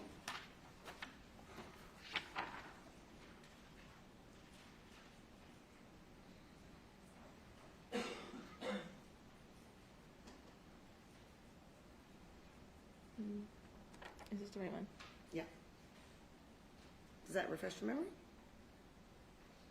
I mean, yeah, I just read this one. Yeah. Does that refresh your memory? Yeah. Okay. So did you tell the detectives that he came over a lot? Yes. Okay. So you liked him. Yes. And do you tell the detectives that he fixed your car for you? Yes. Can you explain that? Yeah, my car broke down. I don't know what the issue was. And he said he had a good mechanic, so he took it to his mechanic. And did he come and pick you up and take you anywhere, anything like that? I don't remember. Did he bring over cars to show you? He had a cool car. I don't remember what it was, but I remember his car, so he just showed me because I like cars, and at that time I really liked cars. Did he show you, did you tell the detectives that he had like 4 of them and he'd bring them over to you? Yes. Okay. And what were those for? What did he do? I don't know. I don't remember. Your Honor, I have a recording and a accompanied transcript. Do you know when you talk to the detectives that your interview, and just this portion, that your interview with the detectives was recorded? No, I never knew any of my interviews ever were recorded. Okay. If I may mark as People's 230, it's a short. Okay. All right. Back to, you didn't know you're being recorded? Right. Okay, they didn't tell you you're being recorded. Have you listened to any of those recordings? No. Now, did you also tell the detectives that he comes a lot and just wants to make sure we're safe and stuff? Yes. The day of June 14th, you remember that day? No. What was that the day your mom was arrested? Oh, then yes. 2017. Yeah. Okay. That day then, had your mom been on a trip before that? I think so. To Toronto? Or Yes. New York or Yeah, Toronto? yeah. When she got home then, was there something going on where Rob had her car? Not that I recall. Do you want to look at a transcript? Sure. Okay. I know it's been a long time. You haven't had a chance to review this, right? No, I have. A few. I have. You have reviewed it? Yeah. Okay. Only once, though. I don't like reading it. Okay, that's fine. And it's, again, June 14th, 2017, page 30. And if you can just start page 8, just to refresh your memory.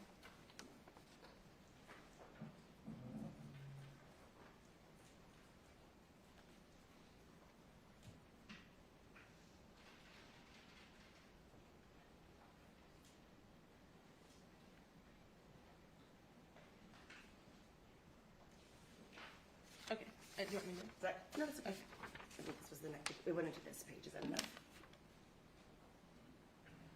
Yes. Okay. All right, that day then, did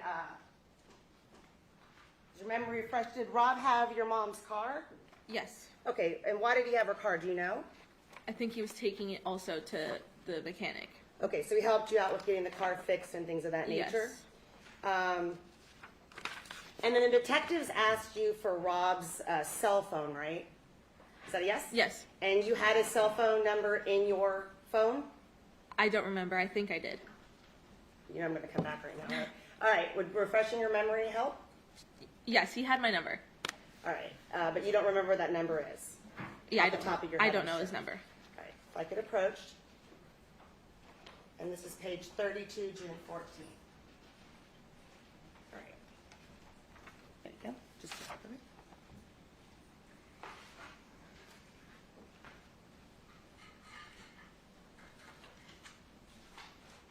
Okay.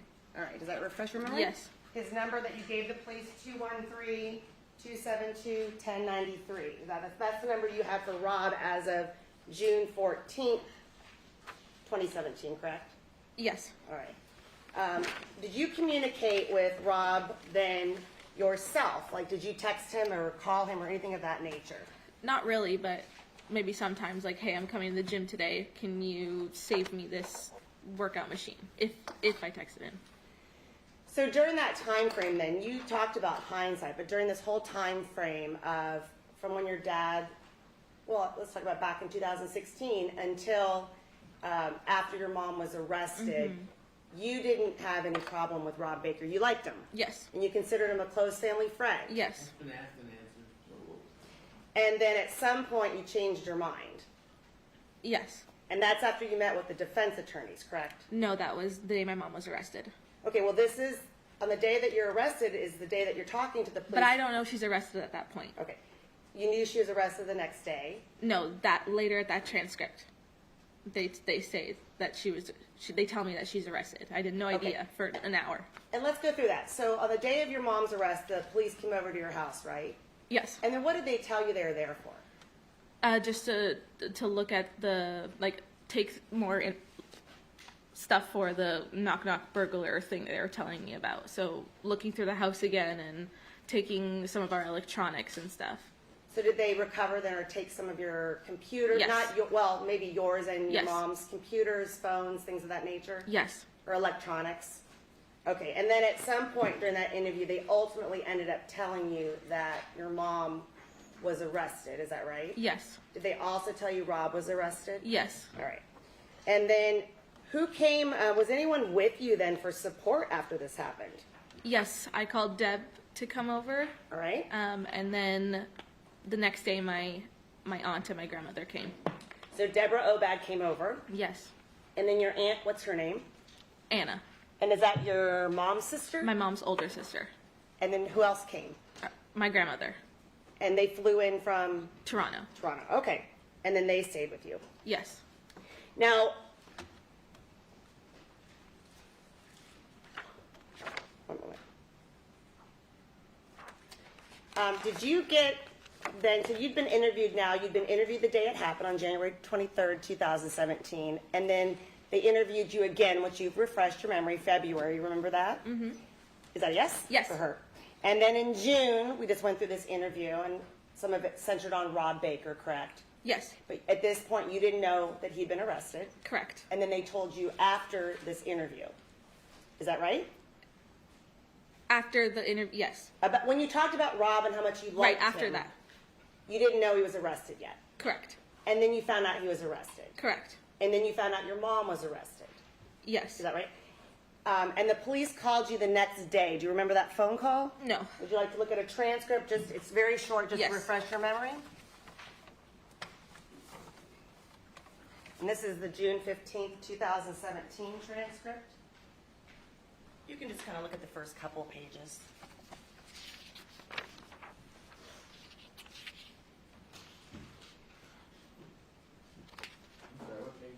I just told you to look at the transcript in general, because to refresh your memory, they called her the first couple.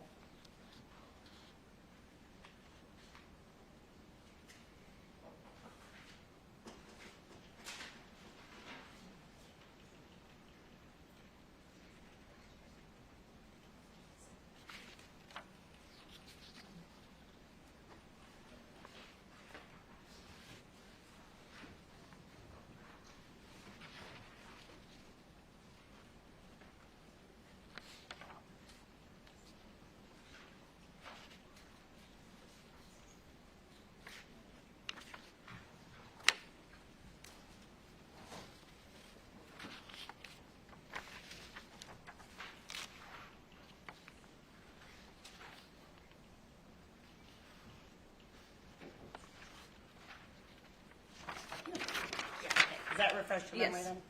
Okay, and why did the detectives, what did they ask you the day after the murder? Objection, that's irrelevant. I'm sorry, not the day after the murder. Total. The day after the arrest, on June 15th, what did they call and ask you questions about? About what I did that day. The day of the murder? Yeah. And they asked you if you or your mom played racquetball, and like you Yes. testified, you said no. Yes. Is that right? And they asked if anything unusual happened that morning, you said no. Right. And they also asked you if Rob was at the gym, that you saw him that morning, you said no, right? Correct. Okay. Total. Now, after this, you found out that your mom and Rob were both arrested. And after this phone call with the police, when you interviewed them, did you ever do an interview with the police again? I don't remember. Not that I remember. Okay. But you did interview multiple times with the defense attorneys, right? With their private investigator. And some of the attorneys, right? Correct. Okay. So on August 29th, 2.5 months after your mother's arrest, you went to the law offices of the defense attorneys and you interviewed with their private investigator? Yes. And that was Adam Dawson? Yes. So they asked you a lot of questions? Yes. And then on October 15 of 2021, you went there again, right, to their office? Yes. And you interviewed with Mr. Levine, who's in court, and his investigator, correct? Yes. And they asked you questions again about those days. Yes.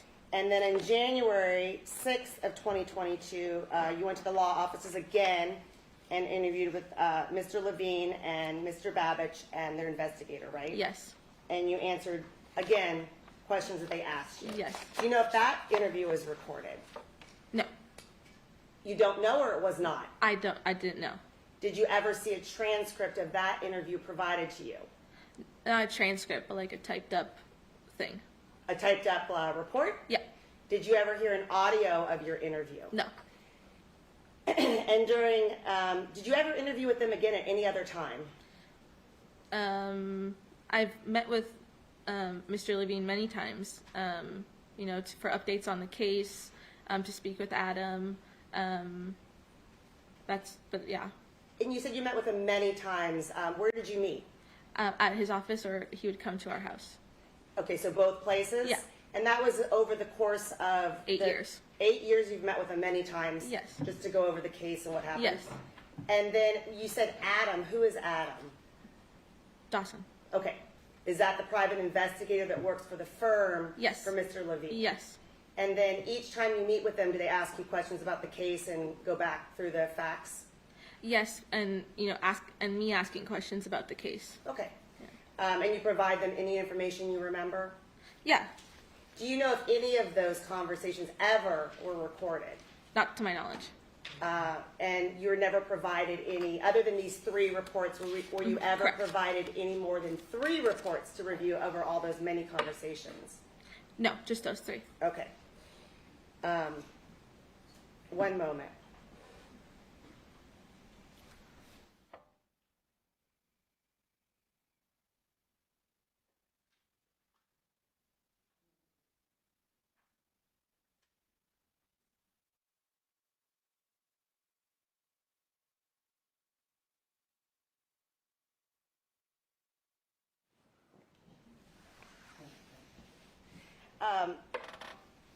One thing I meant to ask you, after all this happened, you said you stayed at Deborah Obad's for a while, or a couple days, I think you said. Then where did you live?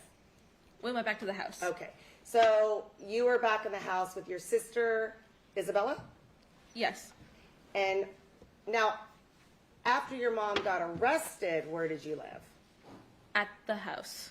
And who stayed there with you? My aunt and my grandmother. And that's Anna, again, your mom's Yes. sister? Yes. And how long did they stay with you? They stayed with us on and off for like 3 years. I mean, you're over 18, so you were fine in the house? Yes. Okay. At some point, you sold the house and you moved out, correct? Correct. Not you, but the house was sold. Yes. Correct. You and your sister moved out. Is that right? Yes. And that was in 2000, was it 17? 18. 18. And where did you move? To the Avalon Apartments in Woodland Hills. And was those apartments the ones owned by Deborah Obad? She doesn't own apartments. Did she ever rent you apartments or a place to stay? Yes, I just moved out of that house. Okay. So how long did you live in Deborah's rental? I think 3 years. All right. So do you remain good friends with Deborah Obad? Yes. All right. She's been a good family friend to you Yes. and your sister? Mm-hmm. Okay. Yes. All right. Tough topic, but up until your mom's arrest, tough topic, did you ever know that she was having an affair with Robert Baker? No, not until her arrest. When she went to Vegas, Myrtle Beach, those places, did you know that she was going with a male or a boyfriend or anything of that nature? No. Okay. I'm going to go through, if I may mark.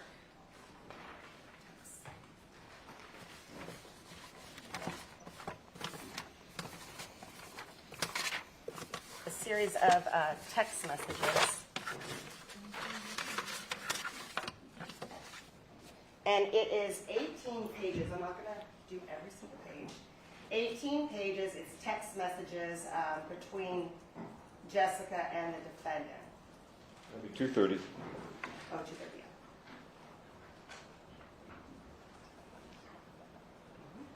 All right. I'm just going to go through a few of these.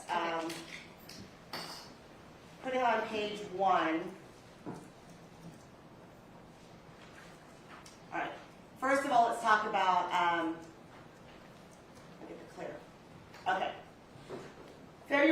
2017, we're starting from the time frame. Did you text message your mom basically at the number associated here, your mom's number, 818-424-4213, and your number being 818?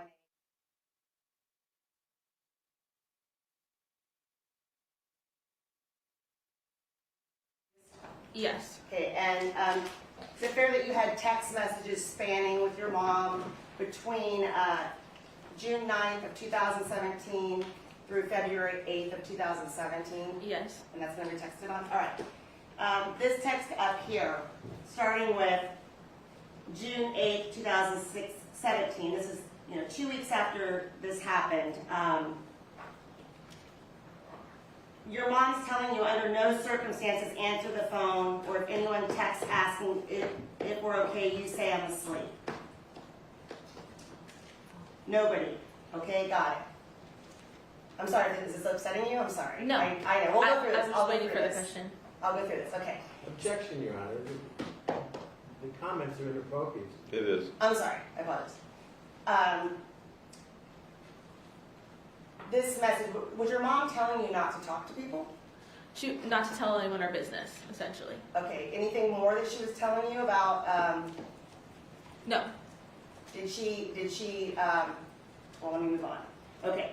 So now as we're going through the text, page 2, and I'm not going to go through them all, but page 2, is there many times, is it fair to say during that time frame between June 9th of 2017 and February 8th of 2017, I'm sorry.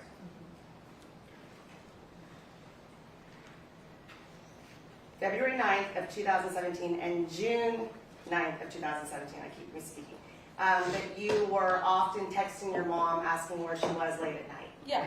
Okay. Were you concerned about your mom, or were you concerned about you? Concerned about my mom. All right. Was that unusual from what happened before the murder for your mom being out late at night like that? Yes, but I believe that was how she was grieving, because I was out every night as well. Okay. Your sister? No, No. right? Page 2 up on the screen. Your mom texted, if anyone calls or texts, don't say you have a friend there. Either don't answer or say you're just hanging out. Nobody's business. Let me move up a little bit. And was this along the lines of what you testified to? This is February 19th, like don't tell anyone anything? Yes, because everyone's calling us every day, asking questions, wanting to know things. And what kind of questions were you told not to answer? Nothing, just what it says here. Okay. But what were you told not to talk about or not to answer by your mom? About what Objection the asked and answered.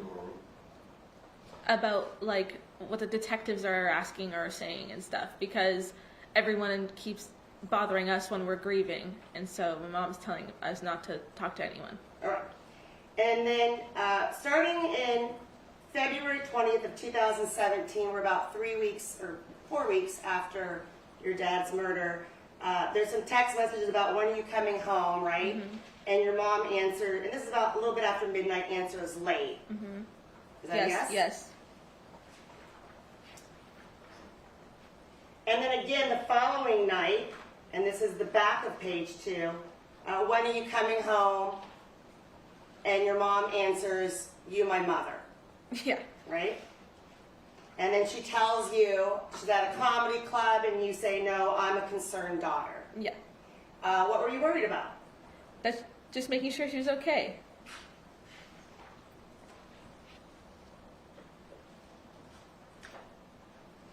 And then the back of page 4, again, we moved to February 25th, a few days later. Again at night, around 11:18 at night, you asked your mom, when are you going to be home? Late, and you're asking her, and she says, yes, be smart, close gates. Yes. Is it fair to say she was going out pretty often? Yes. Back of page 5, again, now we move to March 4th. You're asking her again, are you going to be home late? And she's responding, you, my mother. Yes. Now, were you and your mom getting along at this point? Yeah. Okay. We're literally joking there. All right. And page 6, you said, I just want to know. And your mom wrote late with exclamation points. Right? Yes. All right. And then we went through some texts with your sister, but on March 5th, 2017, you're texting your mom again at 10:30 at night. And are you talking about Isabella being scared and mad? Yes. All right. How are you handling Isabella at that point? I felt as being like the mediator between my mother and my sister.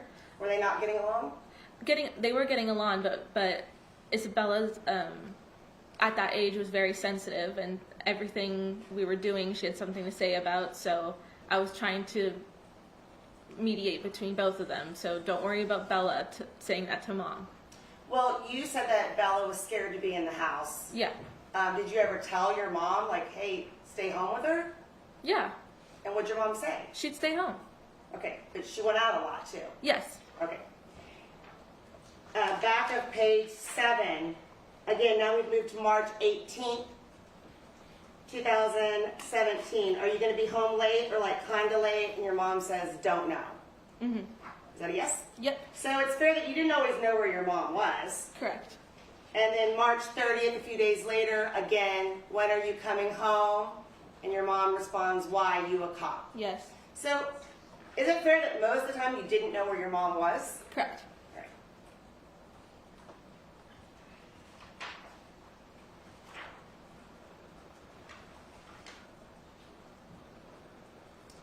Then on March 31st, there's a text message again. You're asking your mom where she is. And she says, too many teenagers here. I'm asleep at Sheila's. She lives here in Woodland Hills. I'm already in my PJs, gonna leave soon. What time you done? Do you know if your mom slept at Sheila's? I don't know. Did she come home that night? Do you remember? No.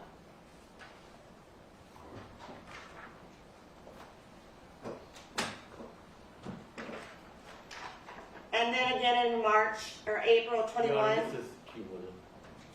I'll allow this.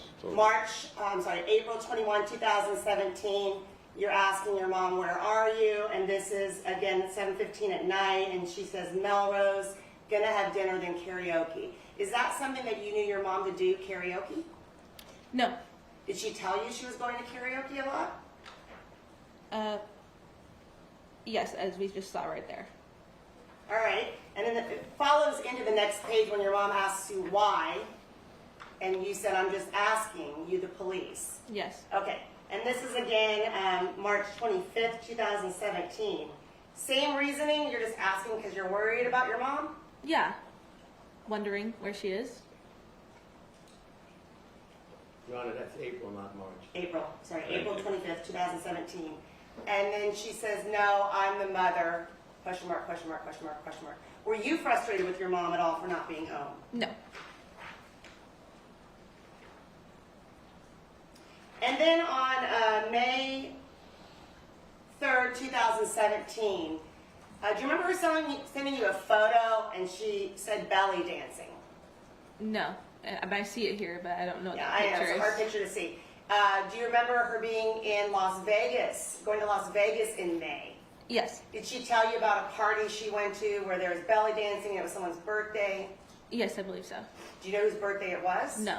Did you know her to be with Rob Baker at that time? No. And then again, it continues back into page 15. We're in May 5th, June 3rd of 2017. It continues, are you coming home? And this is around 2 in the morning. And she said, on my way, Yes. right? Yes. I know, we're going through a lot. I'm almost done.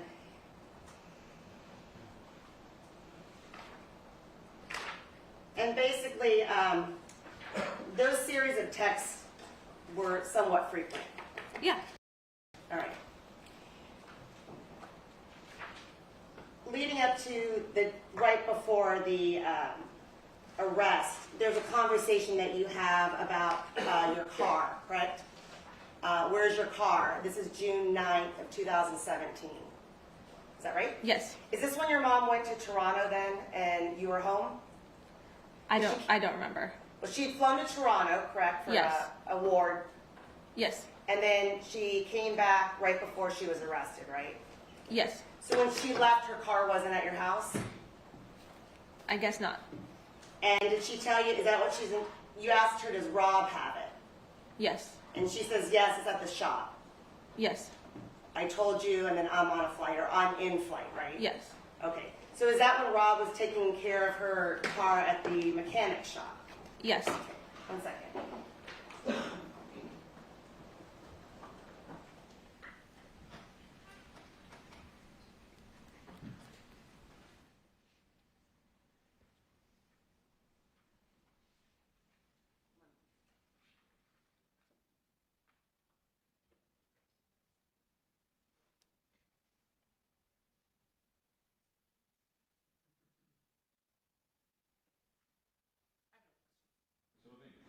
Thank you very much. Hello, Jessica. Hey. Jessica, in reality, you kind of grew up with me, didn't you? Yes. I became your mom's attorney shortly after her arrest in 2017, right? Yes. And we are now in 2025. Yes. Okay. You've done a lot of things since then, haven't you? Yeah. How are you doing now? I'm doing great now. And what are you doing? I have a great job. I live with my boyfriend. I have amazing friends. Hold on a second. It's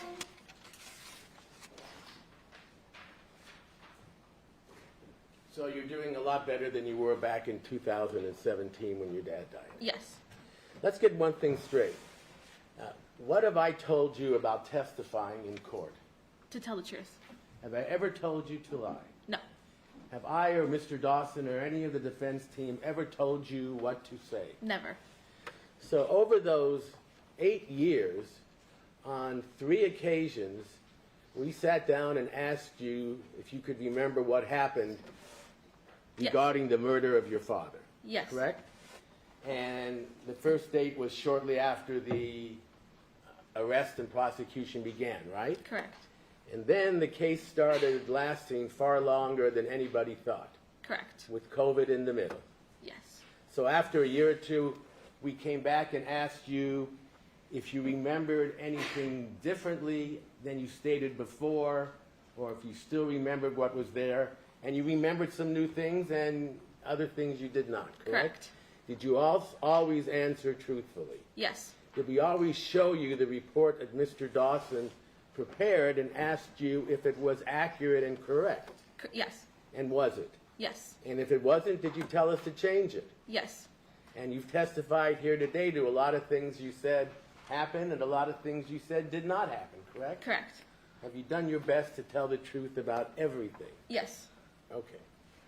Now, before January 23rd, 2017, before your father's murder, can you describe how your father and mother, how the marriage was? I tell this to everyone. My mother and father were the epitome of what a loving marriage was, and what I strive to look for in a partner. And they're the best parents. And husband and wife? Yes. Did you ever notice anything that caused you to believe that either one of them wasn't in love with the other one? Never. And how were they as parents? They were great parents, both of them. Specifically Monica, how was she? Mom was an amazing parent. Dad was away a lot, so Mom was the one who was always there for us, taking us places, helping us with homework, there for us emotionally more than my dad was. I love my dad, but he was gone all the time. Okay.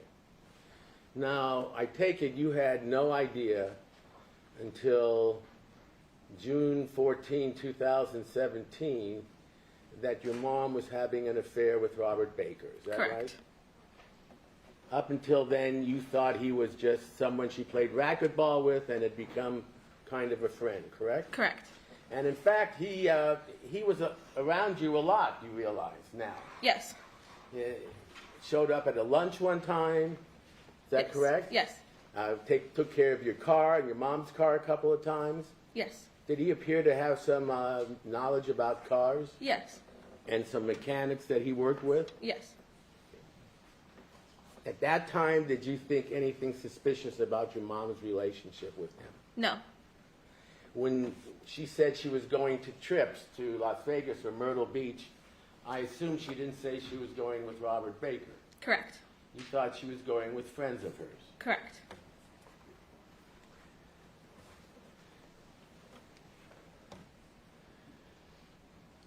Now let's talk about interviews with the police, first of all. Between the time of your father's death and your mom's arrest, there was a period of about 4 months, correct? Yes. Do you recall how many times the police came out and interviewed you or your mom? A few times. I don't know the exact number. Right? And were there times when they called and spoke to you? Yes. And at any of those times, did you refuse to answer their questions? Never. Did you always meet with them when they said to meet with you? Yes. Cooperate with them when they asked you questions about that? Yes. Was there some concern that your mom expressed about the pace of the investigation and why they couldn't solve it? Yes. Can you describe that? We all were feeling that way. It wasn't just Mom, but we were all feeling, where are the answers? How? As what we were all feeling, sustained. And objection hearsay. So ruled. Let's start with you. How are you feeling No. about the delay in finding out who did this? Objection relevance. Sustained. Did your mom express concern or frustration with the pace of the investigation? Yes. Did she ever talk to you about insurance? No. Did she ever express to you concern about insurance? No. In fact, you were one of the named beneficiaries, right? Correct. And when did you eventually get your share of the life insurance proceeds? After my mother was arrested. And what did you use them for? To pay rent and bills. Let me bring you back to the date of your mom's arrest.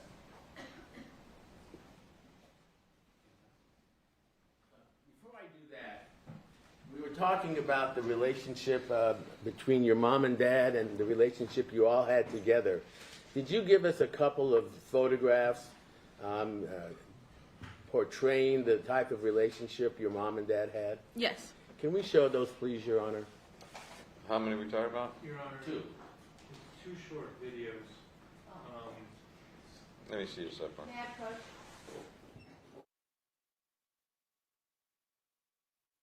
Rejoin us, and thank you for your patience. At this time, the defense may continue. Your Honor, I think when we broke, we asked permission to show 2 videos to the witness and the jury, if we could do so. Use that in mark first. Yes, that's a good idea. What's our next one? Your next is 620. And these are via what? Via CDs, Your Honor. 2 separate CDs. Mark, the first video is 620 and then the second video is 621. Your Honor. No, both B, 620, A and B. Understood. Thank Thank you. I didn't understand anything you said.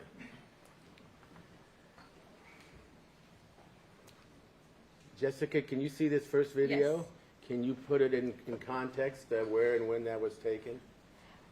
Yeah, we're in the kitchen. My grandmother's visiting this trip. This is December 3rd, What year? 2016. May we play it? Yes.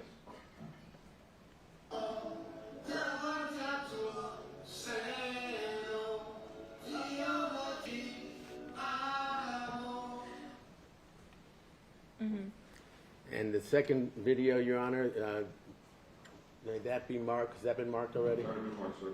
May I play it, Your Honor? Could you identify first what this is, Jessica, if you know, and when it was taken? Yeah, this is my mom and dad dancing in the kitchen, and I'm not sure if this is also December 6th or 3rd, or if this is in October. It was 2016. 16. May we play it? Please.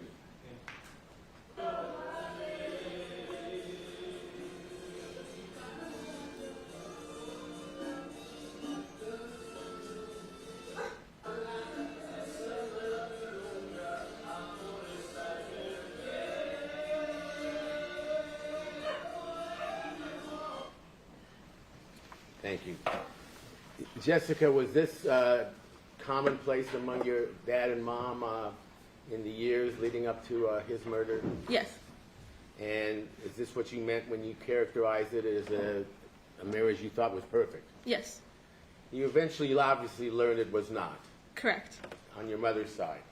Yes. And we'll get to that. But first I want to go to this last interview of yours. You cooperated every time with the police, did you not? Yes.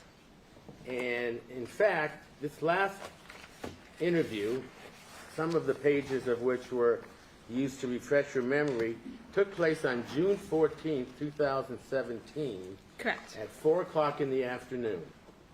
Correct? Correct. And it took place where, if you know?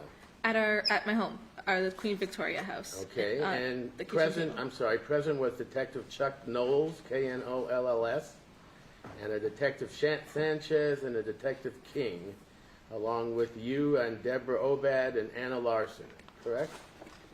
Anna Larson wasn't there; it was on the phone. But yes, correct. Okay.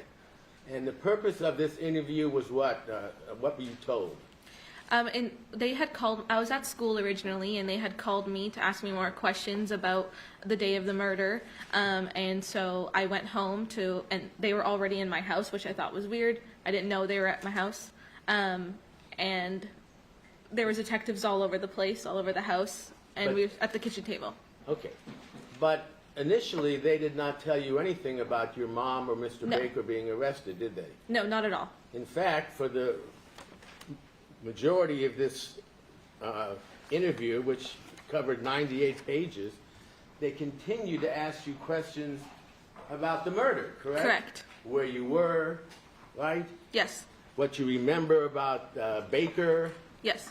about Baker and his cars, Yes. about going to racquetball. Yes.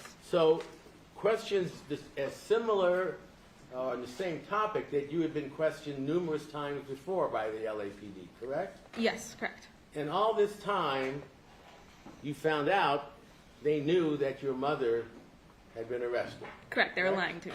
And you even asked, as you were during the interview, what's going on? How's the investigation going? Remember that? Yes. And you recall one of the officers saying, yeah, it's just that they're looking for more leads. So you and your sister and your mom here, they're just looking for some more leads. The same thing they've been telling you for 4 months, correct? Correct. And then they continued to ask you questions, correct? Correct. And then do you remember how it was finally at the end of the 90 pages or so, they told you about your mother? Yes. How? They just flat out said it. They said your mother is arrested, and And your response was, oh my God, oh my God. yeah. Okay. And following that, without going through it all, the rest had to do with where you were going to go, who was going to care for you and your sister, and all sorts of things that would obviously occur with your mom now in jail. Correct. So as we said, your mom was arrested and taken to court. Remember that? Yes. And then I was retained to represent her, correct? Correct. So in terms of contacting me or my office, weren't you contacting for the most part to find out what was going on with the Yes. case? Yes. When we were going to court, Correct. when the trial would be, Yes. how your mom was doing, Correct. all sorts of questions that had nothing to do with the facts of the case. Correct. Is it fair to say that the vast number of contacts during those 8 years was either how you were doing or how your mom was doing or scheduling? Correct. And you realize now, as the jury has found out, that the trial was continued numerous times, and we are now 8 years since the time of your mother's arrest. Correct. We're finally in trial. Is that right? Yes. During any of those times when you were interviewed about the facts of the case, did you ever lie or make something up? Never. And have you told the truth here today? Yes. Now, after the murder and before the arrest, what was the relationship like between you and Fabio's family? Sorry, can you repeat the question? After your dad was murdered and before your mom was arrested, what was your relationship and that of your sister and your mom with the with Fabio's family? Objection, speculation, and relevance. It's been brought out in the people's case in chief. It's overruled. This is before the arrest, but after the death, right? Yes. Okay, yeah. The relationship was as it always had been, a normal family. They came over to California for the funerals, and when we would go there, They supported you? yes, yeah, Appeared to do whatever they could to help you and your mom get along and recover. Is that correct? correct. By the way, can you describe what your mother's demeanor was the night of the murder when you first came home and saw her?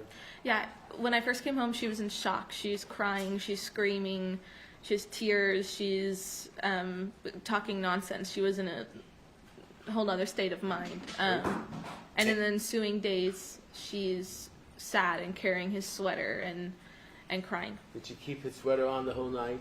She kept that sweater for like weeks. And she even wanted to sleep in their bed that night, correct? Yeah, But you were not allowed to do so? correct. What about your sister, Bella, who had discovered the body? What was she like? She was in shock that day, and she never speaks about it. And did this last a while, your mom's condition after the death of your father? Yeah, Did she ever appear to you to fully recover? no, Okay. Now, you had no idea that your mom and Mr. Baker were having an affair, is that correct? correct, But you did know she was going out and so forth, right? correct. And what was your attitude again about her going out after your father's death? I just thought that was how she was grieving because I was doing the same thing. You were going out as well, Yes, not to show any disrespect for your father. no, And did Bella react differently? yes. Can you tell us? Yes, she didn't want to be home alone. But we were out, so she would get mad at us. And now when I'm older, I was very, very rude to her at that. But I was 18, and I didn't want to be home. I wanted to be with my friends, and And was she going out as well? here and there she would, yeah. But most of the time she stayed home. Okay, so you were shown a series of text messages today. Obviously, they accurately reflect the exchanges between you and your mom, Yes, and some involving Bella. yes. Can you tell us what your attitude was at that time?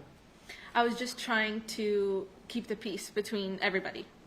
Whether Meaning you, Bella, and your mom? yeah, And how were you trying to do that? by making my sister feel heard in certain circumstances, or making my mom feel heard.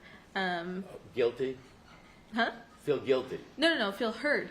Oh, okay. I mean, guilty for what they going out and not being Right. home and so forth? Right. Yes. And how was Bella taking that? She was upset. And you were trying to be the middleman, is that right? Correct. Council, let me interrupt this time. Take our lunch recess until 1:30.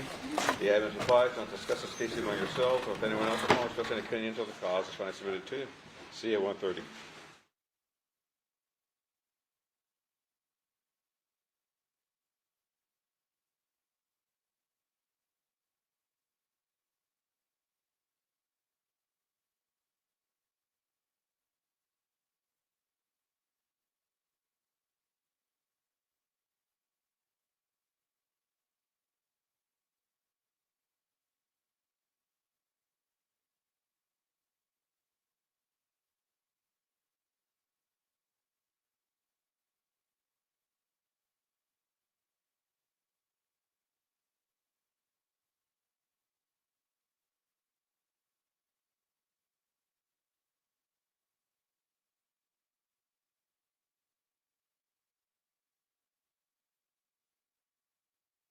Sementilli, defendants present, all counsel are present, jury and alternates are present. Good afternoon. We are going to interrupt the testimony of our last witness, Ms. Sementilli, so that people can call another witness out of order. Can you call your next witness? Dr. Ukpo?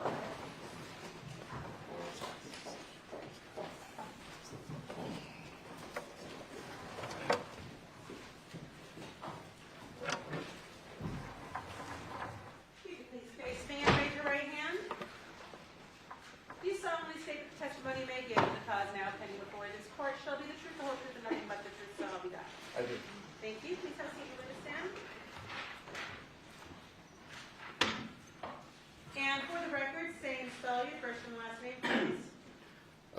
Ukpo, first name Odey, last name Ukpo. Thank you. Proceed, please.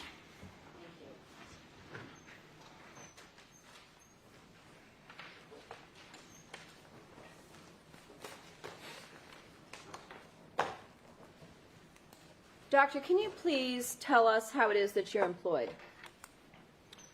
I am the Chief Medical Examiner of the County of Los Angeles. What is a medical examiner, please? A medical examiner is a physician who his expertise is in determining the cause and manner of death, especially in cases of suspicious violent deaths. Okay. How many years have you been at the LA County Medical Examiner's Office, which was previously titled the LA County Coroner's Department? I've been employed by the Medical Examiner's Office for approaching 11 years, so 10 and a half years. Okay. Tell us, if you would, please, about your training and education that qualifies you for your position today. I received my medical degree from Loyola Chicago. I then went on to do a residency in pathology at the Barnes Jewish Hospital in St. Louis. I then went on to do a fellowship in forensic pathology at the Office of the Medical Investigator in Albuquerque. I am board certified in anatomical, clinical, and forensic pathology. I'm also licensed to practice medicine in California. Can you define for us, explain to us what forensic pathology is? Forensic pathology is a specialty in medicine where physicians determine both the cause and the manner of death. The cause of death is the event that caused everything to happen subsequently leading to their death. And then also in a medical examiner's office, the physician is tasked with determining the manner of death. And the manner of death is the circumstances where how the death happened. There are 5 different manners of death. Okay. Approximately how many autopsies have you conducted? Somewhere over 1,000. Okay. And have you also testified many, many times regarding cause and manner of death Yes. as an expert? Yes. I want to direct your attention back to January 26th of 2017. On that date, did you conduct an autopsy on a decedent by the name of Fabio Sementilli under what was coroner's case 2017-688 that is now a medical examiner case number? That's correct. And the age of the decedent, were you able to determine that? The age of the decedent was part of the investigation that was provided to us, yes. And was he 49 years old? Yes. And what about height and weight? Height and weight was also taken as his body came to our office. And what were those measurements? I need to refer to my report to refresh my recollection on that. Your Honor? Of course.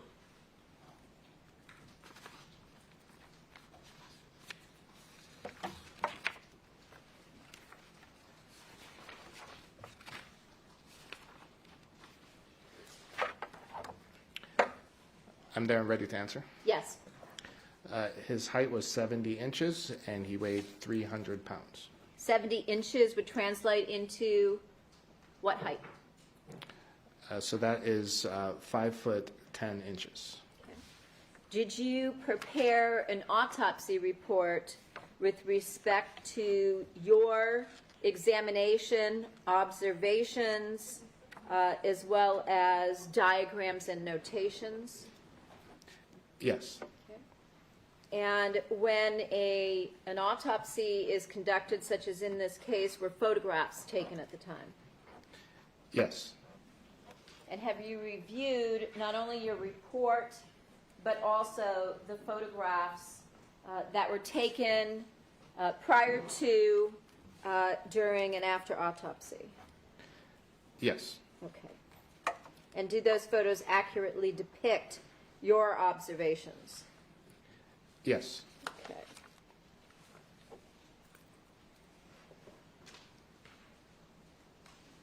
Your Honor, I have 16 documents, including photographs and diagrams. May they be marked collectively, please, as People's 231. Yes.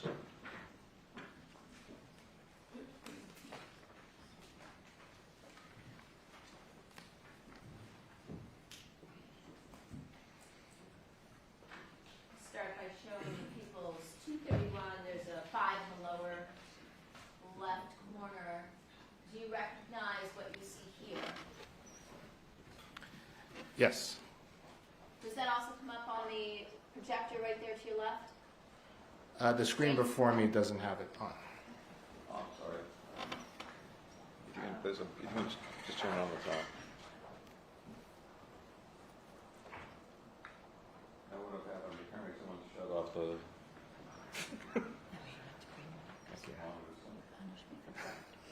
We'll stay friends. Okay. It's something's floating on the screen, but there's nothing. Oops, no, now you turn off. See, there's a little.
Now everything's on.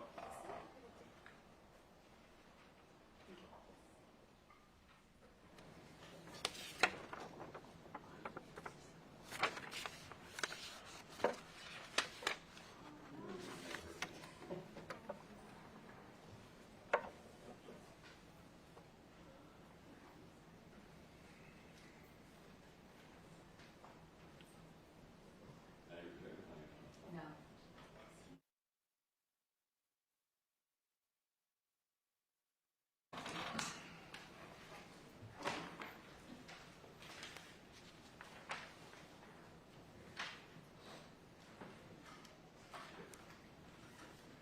Show you what's been marked as People's 231. There's a 5 in the lower left corner. Do you recognize this individual? Yes. And how is it that you're able to recognize and identify a particular decedent that comes into the medical examiner's department? By the unique medical examiner identification number at the bottom of the photograph indicating the year and the unique case number, as well as my recollection of reviewing for this case prior for testimony. And with respect to the unique case number, that is 17-00688, correct? Yes. And that would also be a sequential number at the medical examiner's department, correct, for that year of 2017? Correct. Okay. Is it the standard practice at the medical examiner's office that any time a decedent is brought in and photographed, that the unique coroner's case number, as it used to be, or now medical examiner's number will appear in the photograph on some type of a placard? That's correct. Once a decedent such as Mr. Sementilli is brought in to the medical examiner's office, are photographs taken prior to the time any clothing is removed and the body is washed prior to autopsy? Yes. Showing you People's 231, there's a 3 in the lower left corner. Once again, looking at what you see here, is this another photograph of the decedent? Yes. And showing you People's 231 has a 4 in the lower left corner. Once again, same question. Yes.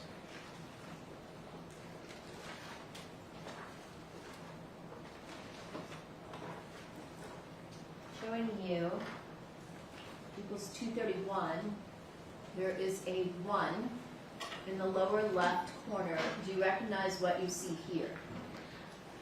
Yes. And can you know what, I'm going to put a larger version of that up. Starting at the top, can you describe for us, first of all, what you see here? This is a diagram of the human body. It's not meant to replicate the person's position, but rather anatomical standard position where I take notes on my observations that I'm finding on the body and noting them here. That is before you in this diagram. And so is this one of the standard corner diagrams that is used at the time of observation and autopsy, onto which you would write notes simultaneously when you're observing or conducting your autopsy or soon thereafter? Yes. Okay. And can you tell us on this diagram, it's 20, diagram 20, but in the top left corner I see that in handwriting is written -2. Is this a diagram which contains your written notations? Yes. Okay. Did you want me to stop for a moment?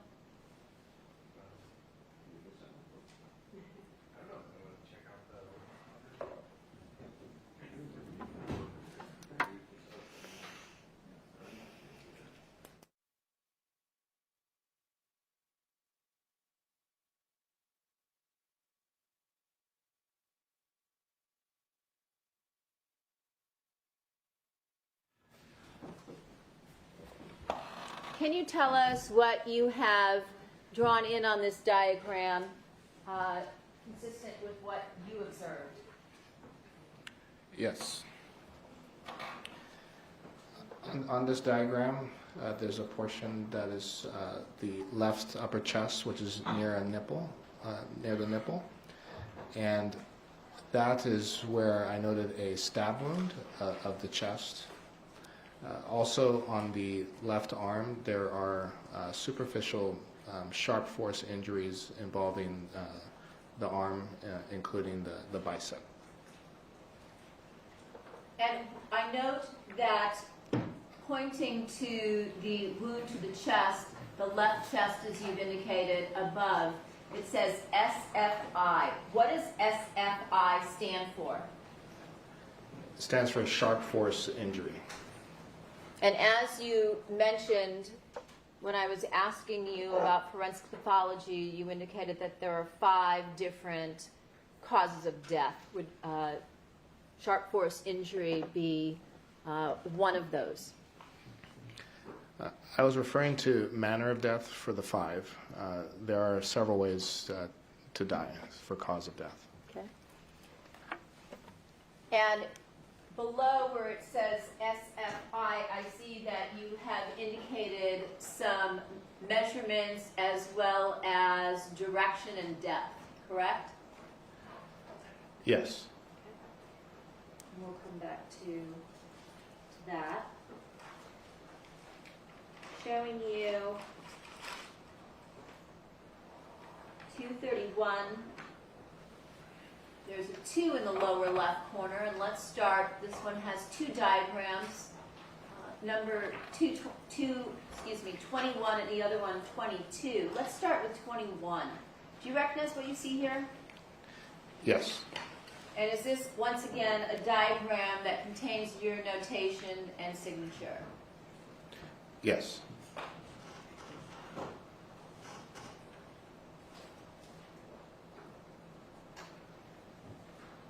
And I see that you have indicated SFI, and I think in parentheses it says 6. Is that correct? In the parentheses is the letter G as in George. Okay. And once again, beneath that, does it contain some information relative to your observations regarding depth, direction, and other information in terms of measurements? Yes, depth, direction, and also characteristics of the edge of the wounds. And if we look at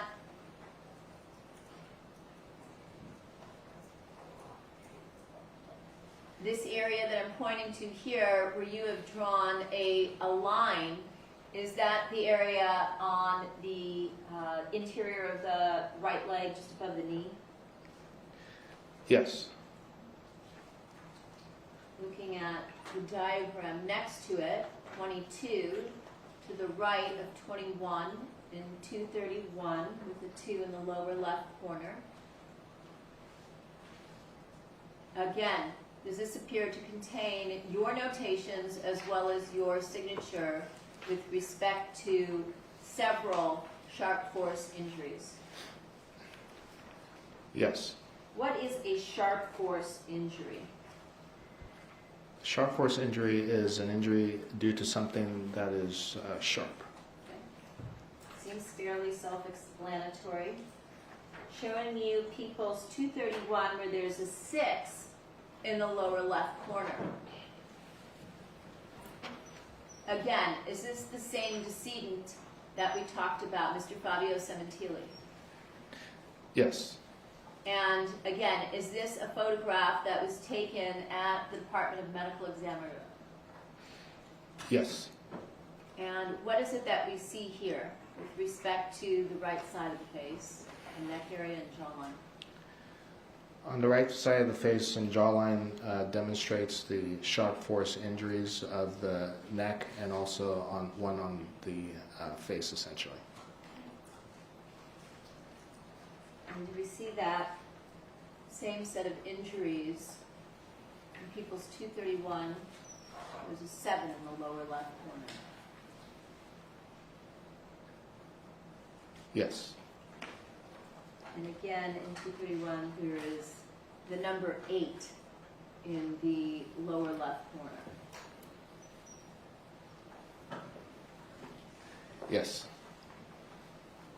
Looking at People's 231, that has a 9 in the lower left corner, I see that there are placards A, B, and C. Are those indicators that you placed for reference to your description in your autopsy report? Yes. Okay. Let's start by looking at number A. First of all, how many sharp force injuries in total did you observe? There were a total of 7 either incised wound or stab wound, and then there were 2 additional superficial wounds on the left arm. What is the difference between an incised wound and a stab wound? An incised wound is where the surface of the injury is longer than it is deep. A stab wound is deeper than it is long. Okay. So in looking at what you have delineated as A, can you describe this particular sharp force injury to us? Yes. This is a stab wound of the face that's near the jawline, and there are 2 areas of the wound that look separate from each other, almost forming like a Y appearance to the wound. Okay. What was the direction of this particular sharp force injury? This one was from his back to the front, and I need to refer to my report for the additional directions. His right to left and downward. So in a downward direction. Correct. So in this one you have 2 separate angles, as you mentioned. It's sort of in a Y shape. What does that indicate to you? This indicates either the person holding the knife was moving as the knife came out in a different direction, so that's why you have two components, or the person being assaulted was moving as the knife was in them and it came out. Okay. And were there, out of the 7 sharp force injuries that we're going to talk about, were 3 of those injuries consistent with being back to front? Yes. All right. And can you tell us what was the track or the wound track in this particular case? This injury for the one labeled A went through essentially soft tissue, which is like muscle and fat, so no major organs or vessels were identified. How deep was this particular injury? I need to refer to my report for that Sure. detail.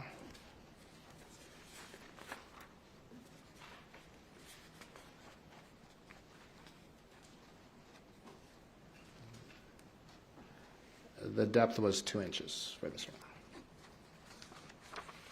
And I noticed in your report that you labeled this particular injury as sharp force injury 1. In terms of assigning a number, do those in any way correlate with an assumed order? No. So you number them for purposes of reference to your report? That's correct. Okay. In terms of each of the seven sharp force injuries, are all of these injuries consistent with a knife or knives that are single edged blades? Yes. What does that mean? A single-edged blade will have such that one part of the stab wound has a sharp end where the knife is sharp, and the opposite end is blunt, which means that that side of the knife was not sharp. And so therefore it's consistent with a knife that is a single-edged blade. Were any of the injuries specific to a particular area of the body, such as cartilage or bone, that would potentially preserve a tool mark or pattern? None of the wounds have features that would suggest a tool mark pattern to be preserved. Does that mean that if detectives, law enforcement, were able to identify a potential weapon and submit it to the Department of Medical Examiner, there wouldn't be any injuries to compare a weapon to? Correct. Okay. When we talk about a single-edged blade, showing you what's been previously marked as People's 155, are we talking about any type of knife such as this that is smooth on one end and then sharp on the other? Yes. And in terms of this particular item, which has a serrated blade, as we see here, again, were there any tool marks to specific areas of the body, as I mentioned, like cartilage or bone, that would tend to preserve a potential pattern such as serration or a tool mark? No, there are no features of the wounds where a specific weapon, or sorry, tool could be matched to, other than the features of being a blunt and sharp edges is consistent with a single-edged blade. Okay. So that's as much as you could tell with respect to the weapon, correct? Yes. Let's look at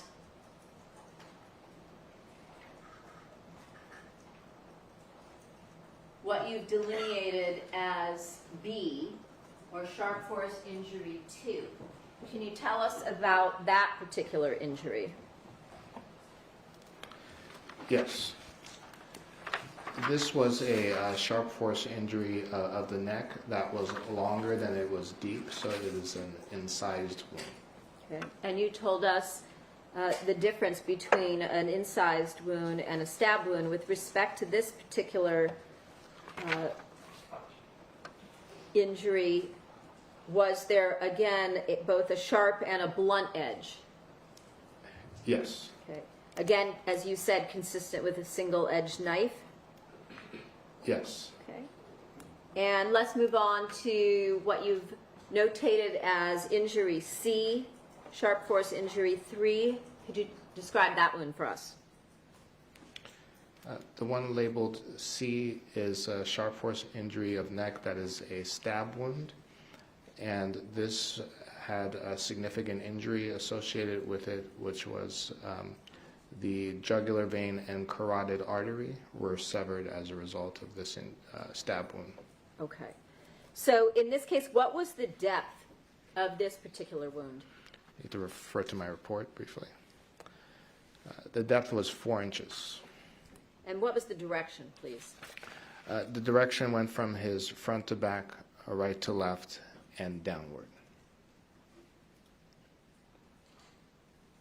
If I were to ask you about this injury, is it possible that this injury, given the direction of the injury front to back, right to left, downward, the front to back portion of the injury, is that possibly consistent with being attacked maybe from behind?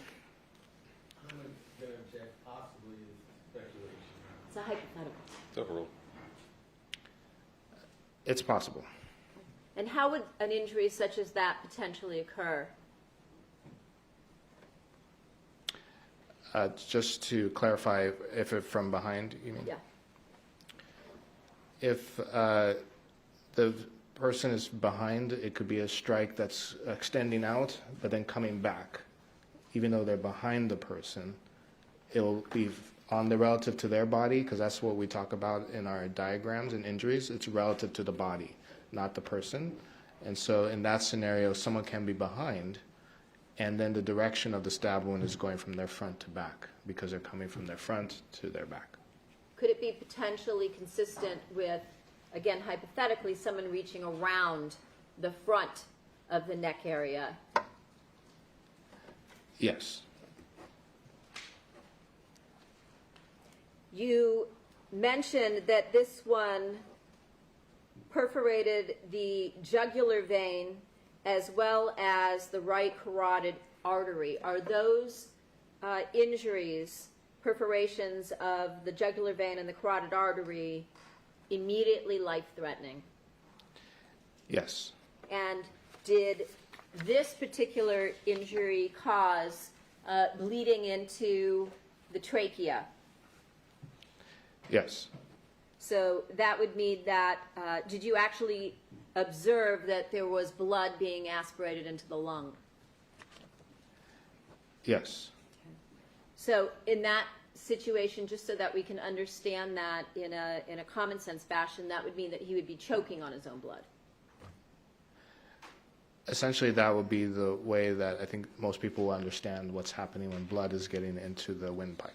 Okay. And given that you saw aspiration of blood into the lungs, is that an indicator that this particular decedent was likely alive for possibly an interval of several minutes, not seconds? The fact that there was breathing enough to essentially aspirate the blood indicates that the death didn't happen instantly.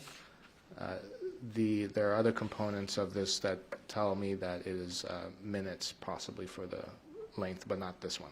And what is that, along with this particular factor? In addition to studying these wounds, also look at the brain. And the brain, when you lose blood, the way it responds is that it starts to swell. And it takes some time for that to happen. That doesn't happen instantly. And so that feature is consistent with a death that happened over a course of minutes, because the brain was able to respond for the need of oxygen due to lack of blood. Okay. Showing you people's 231 with a 10 in the lower left corner. I see here that you have added a notation that this is wound D, or sharp force injury number 4. Can you describe this particular injury for us? This is a stab wound of the right side of his neck, essentially behind the ear sort of region of the neck. Okay. And what was the direction? And I refer to my report again. This one was from his back to front, left to right, and downward. Okay.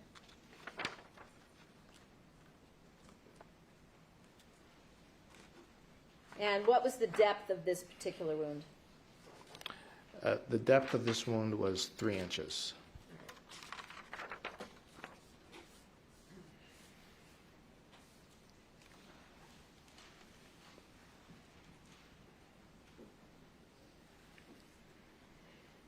And that is, this would be described, we're looking now at the 2 photographs on that 231 with the 10 in the lower left corner. This would be, you described in your report as a gaping wound, correct? Yes.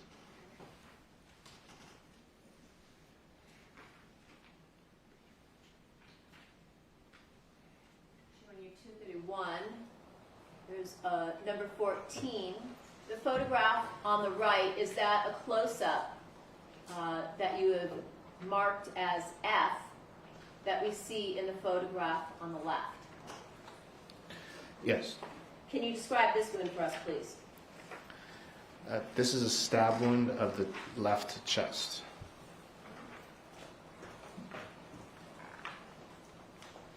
And what's the direction of this particular wound? This one went from his front to back, left to right, and downward.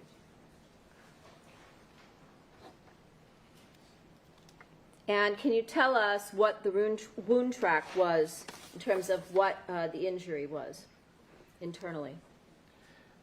Yes, the severe injury here was a stab wound through the heart that went to the depth of the interventricular septum, which is a kind of, think of a major wall within the heart. This was associated with bleeding around the heart, in addition to a significant amount of bleeding into the left chest. Okay.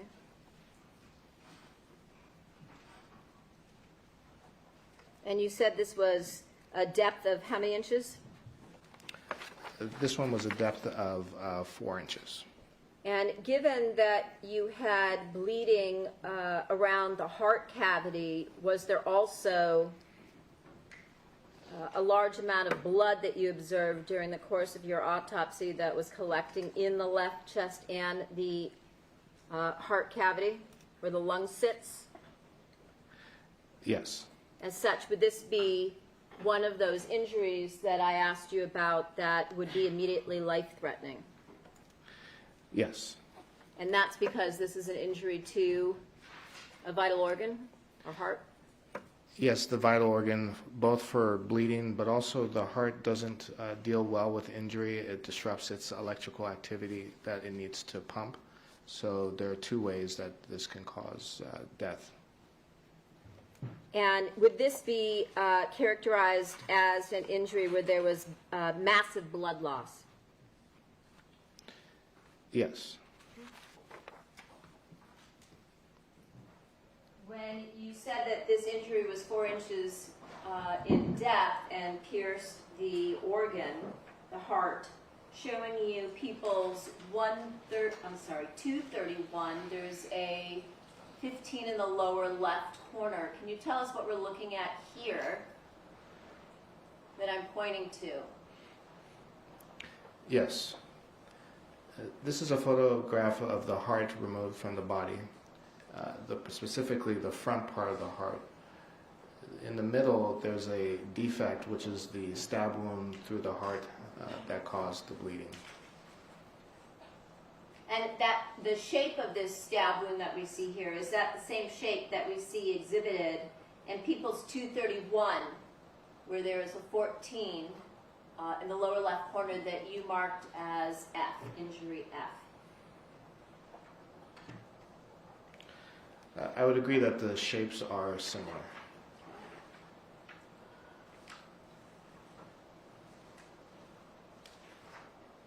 If we look at People's 231, where there's an 11 in the lower left corner from a different vantage point, is this the same injury that I'm pointing to here? Yes. And just below that, what is this injury that we see on the left arm? That is a superficial wound consistent with a sharp instrument, but it's very superficial, much like a scratch. Okay. And looking at People's 231, where there's a 12 in the lower left corner, is that also a close-up of these two injuries? Yes, this shows the stab wound of the chest and also that superficial injury in the left arm.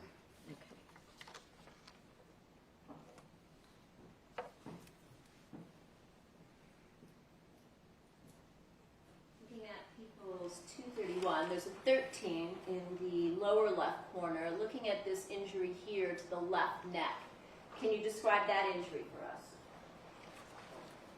Yes, this is a sharp force injury of the neck once again. However, this is on the left side. Okay. So we have the sharp force injuries both to the right side of the neck, several to the right side, as well as one here to the left side. That's correct.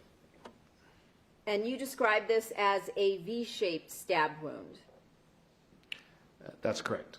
How would one sustain an injury such as this, as you described earlier, with there being potential for the knife moving, the assailant moving, or the victim moving? So when the sharp instrument first gets inserted, if it comes out at a different angle, it can create another separate wound, but they're all part of the same wound, and that's why you can see two different components. Either it's the person wielding the sharp instrument moving, or the person being assaulted is also moving. So it can be either scenario. Okay. Or both? Or both, a combination of both, correct. Okay. What was the depth of this particular injury? The depth for this injury was 3 inches. Okay. And what was the direction? This went from his back to front, left to right, and downward. Left to right or right to left? Left to right and downward. Thank you.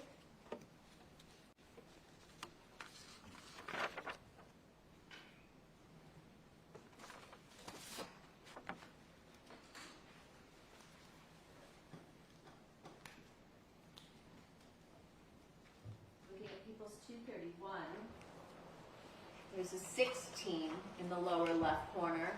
Photograph on the right, does that appear to be a close-up of what we see on the left? Yes.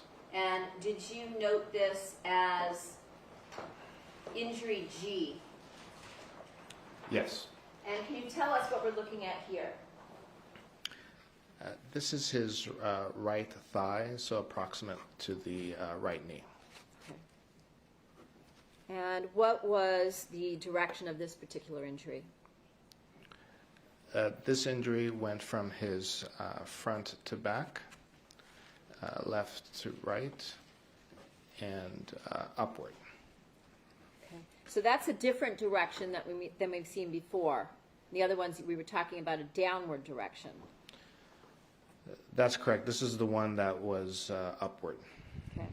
So could this be consistent with an assailant striking up, or the victim being close to or on the ground? Yes, there are multiple scenarios that can be consistent with this, but essentially the blade is going upward. Okay. And what was the depth of this injury, please?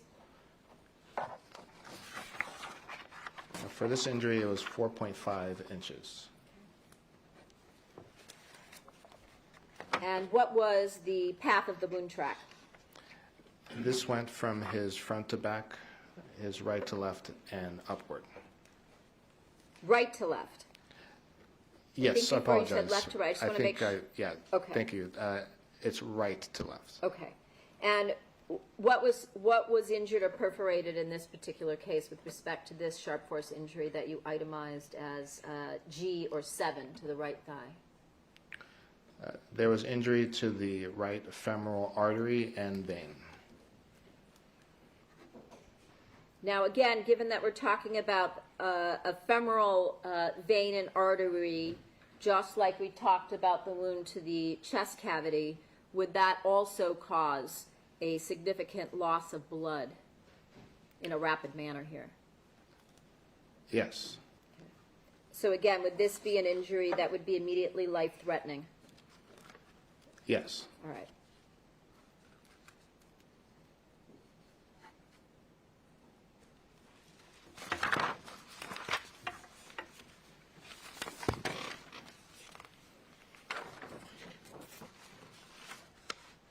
So in total, we talked about 7, I think, sharp force injuries. I think there's the 2 superficial and then the 5 stab or incised wounds, correct?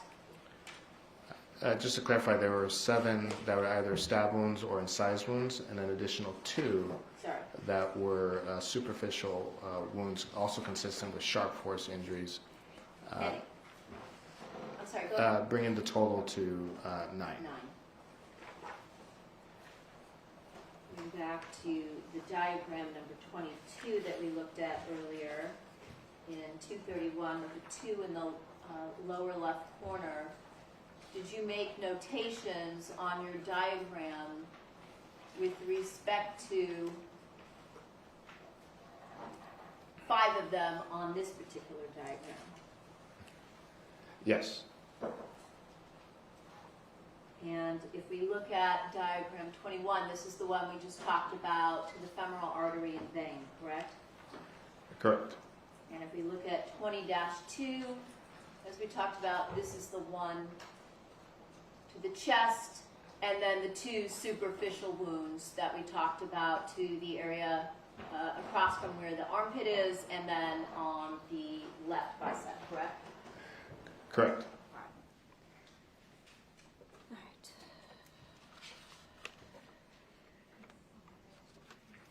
Did you observe anything on the hands, wrists area, or inner arm area that would be consistent, let's say, with a indication of a defensive wound?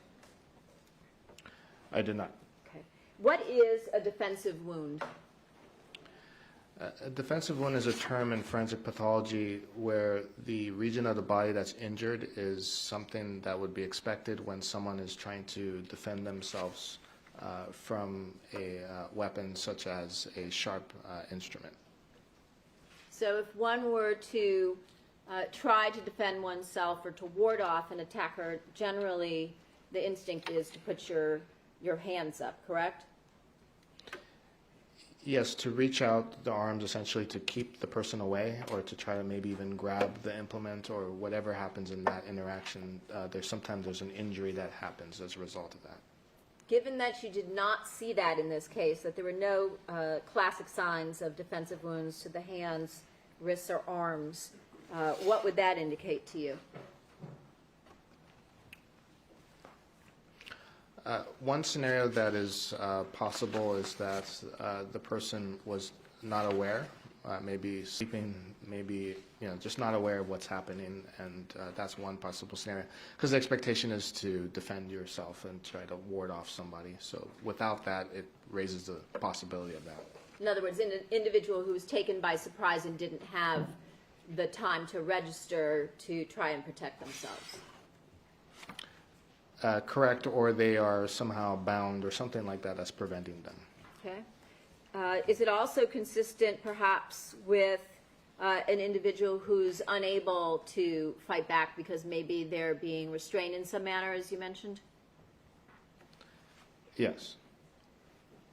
Or another possibility that the person is overwhelmed by their attackers and therefore is unable to fight back. Would that also be consistent with the lack of a defensive wound, or wounds in this case? In the event that they're overwhelmed, I can still expect to see defensive injuries. However, without that, it just raises the possibility of a surprise.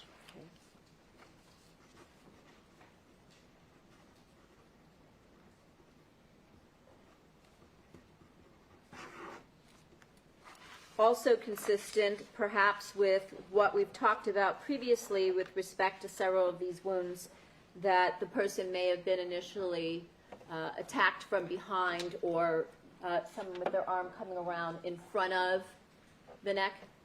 Your Honor, perhaps that's a speculation. It's pretty choice of words on the prosecutor's part, but that does not cover speculation. Go ahead. That's one scenario that's possible. So what was the cause of death in this case? Stab wounds. Okay. Multiple stab wounds. Just stab wounds. Okay. But we talked about the fact that at least 3 of these injuries were immediately life-threatening. Correct. All right. And what was the manner of death? Homicide. And what does that mean in terms of a medical as opposed to a legal definition? The medical term is that the death happened at the hands of another. Now, is there also a protocol in place that a sample of blood is taken at or near time of autopsy as a matter of routine? Yes. And how is that prepared? And the blood is drawn from the body and then placed into a container for preservation, and then sealed to maintain a chain of custody until it is submitted to the lab for further testing. And was a toxicological screen conducted in this case? Yes. Is there any alcohol or indication of any common drugs of abuse detected? None. Okay. Typically, as in this case, is the blood that's collected also prepared on a bloodstain card that is sent to the relevant law enforcement agency for serological or DNA analysis? Such a card is prepared in anticipation that law enforcement will come to pick it up for their evidence.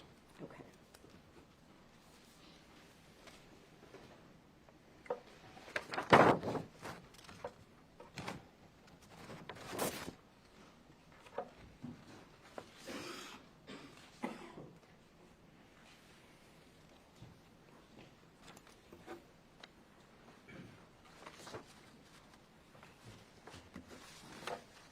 I have nothing further. Thank you. Thank you, Your Honor. Dr. Ukpo, you testified before the grand jury, is that correct? That's correct. The testimony you gave today, was that the same in terms of accuracy as it was before the grand jury? My recollection is that the testimony is the same, yes. Okay.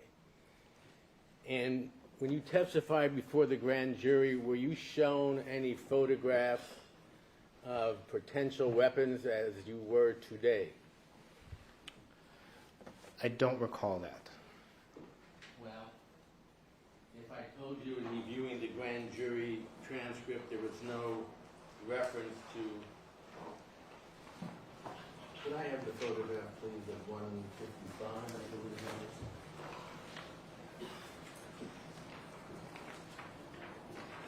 You recall being shown this photograph, which is Exhibit 155, a few minutes ago? Yes.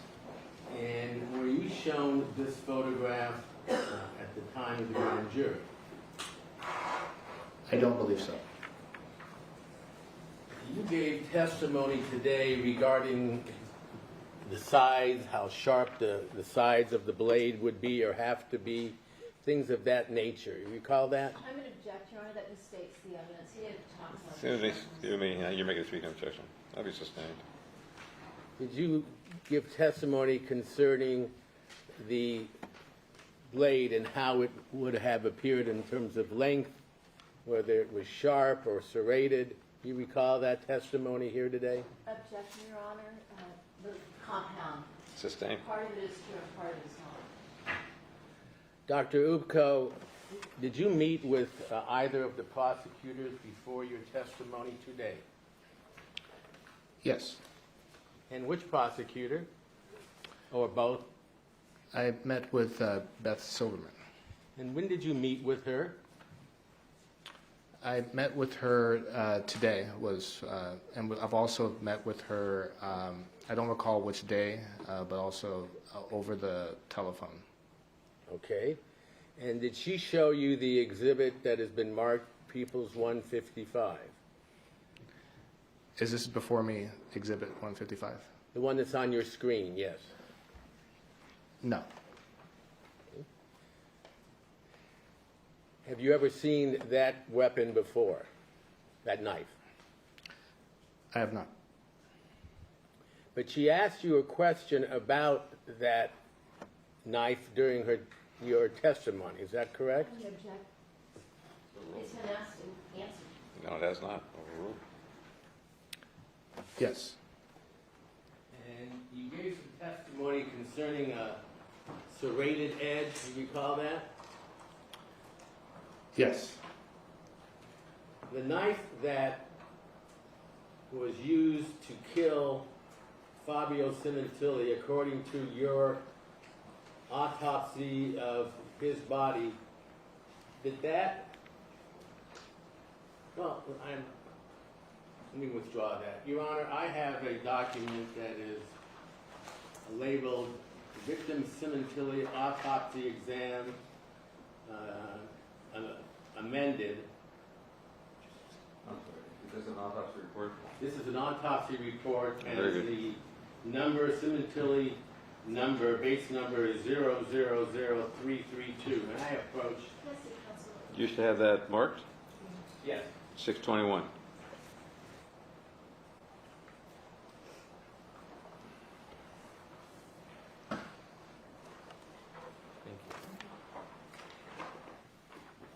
Dr. Ukpo, do you recognize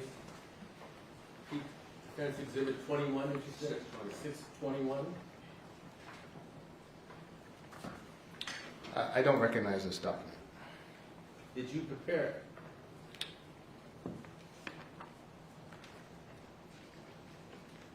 The preparation is not consistent with how I would put together documents, and it doesn't look familiar to me. Do you see the name, third line down from the top? It says Dr. Ukpo. Is that your name? Yes. Your Honor, can you approach? All right.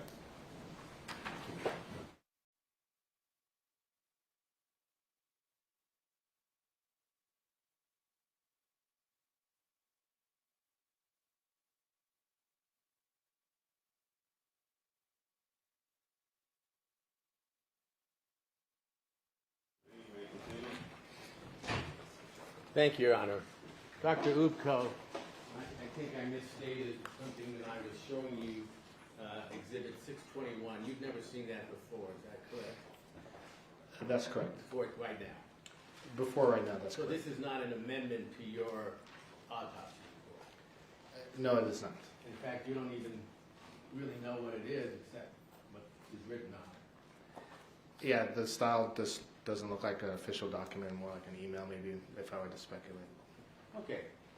When you are was there only one autopsy conducted in this case? Yes. And by you? Yes. When you conduct autopsies, and let me just limit it to this case, was there a detective or anyone from law enforcement present during the autopsy, as I understand sometimes occurs in autopsies? Is that right? Yes. So it sometimes occurs, correct? With certain cases, yes.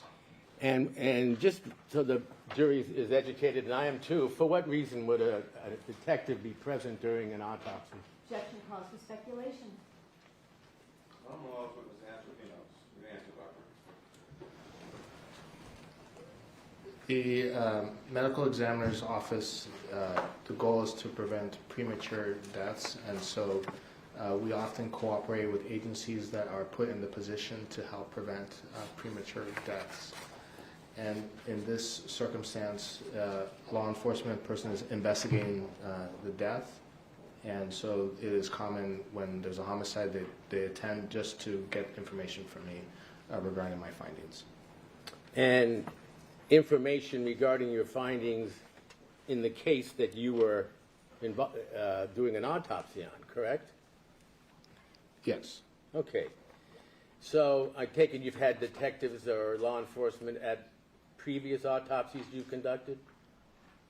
Yes. And in those autopsies, and I'm trying to get your protocol or procedure, do they ever take notes, to your knowledge, regarding the autopsy? I often see the detectives taking notes. That's correct.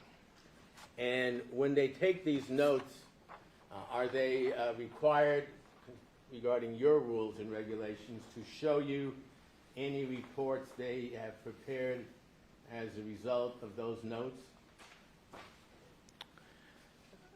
Their notes are not needed for my portion of the examination, so I don't request the subsequent report that they generate. Okay. Are you aware or not that they do take notes and prepare reports? Yes.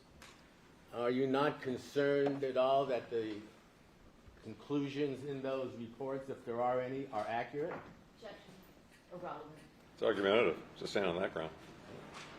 Is it your policy to review those notes to determine if the reports to determine if they're accurate? Objection asked and answered. No, we have our own independent process, so I don't require me to review their notes. Well, let me get to this case that's before the jury and the court. Was there a detective or anyone from law enforcement, to your knowledge, present during the autopsy of Fabio Sementilli? Yes. Do you recall who that was? Yes. And who was that? Detective Fillmore with the LAPD. And do you know who Detective Fillmore is, other than his name?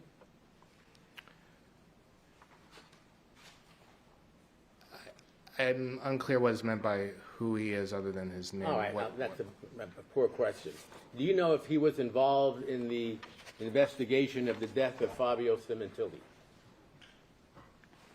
It's my expectation, yes. Okay, did you That calls for speculation. Sustained. Did you Strike, Your Honor. Stricken. did you specifically ask him why he was there? I did not. Do you recall whether or not he remained throughout the autopsy?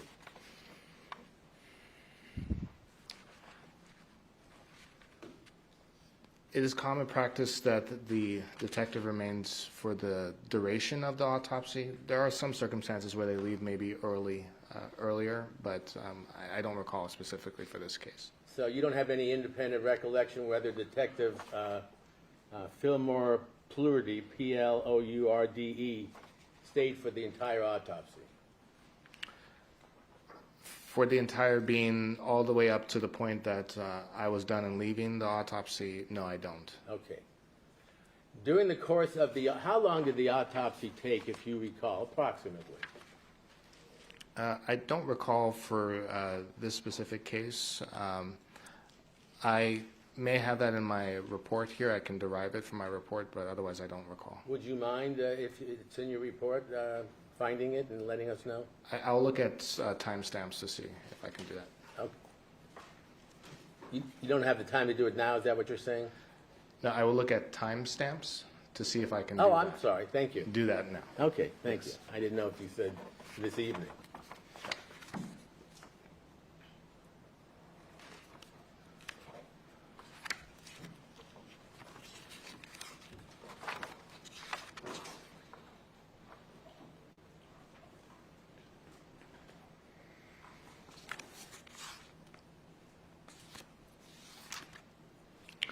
I don't have the specific timestamps. However, a case like this would take me on the order of somewhere between an hour and a half approximately. Okay. And do you take notes during the course of the autopsy? Yes. Do you keep those notes? The notes are maintained in my the diagrams and then also my report. So there's nothing independent you have, independent notes, other than what is in your official autopsy report, which includes diagrams. That's correct. At the conclusion of the autopsy, did Detective Fillmore Plurdy ask you any questions? The name I have is Fillmore in the record. Okay. I don't have the other name you mentioned. I'll just call him Detective Fillmore, and you can assume I'm talking about the same person who was present at your autopsy. Thank you. Can you repeat the question then? Yes. Did he ask you any questions either during or at the conclusion of the autopsy as to your findings? Yes. And do you recall whether or not it was during the autopsy or after it had concluded? It's the usual is during the course of the autopsy, as things are being discovered, they're being shared. So it's safe to say you don't have an independent recollection of this particular autopsy as to what you may have said or not said to Detective Fillmore? Not specifically. Okay. But the policy would be that during the course of the autopsy, well, let me find out. Is it that you orally state what you're finding as you write it down, or do you respond to questions of Detective Fillmore, or both? In my interactions in this case is to share information about my findings. Questions posed to the detective is not part of the standard routine. I can't even remember a case where I had questions actually for the detective.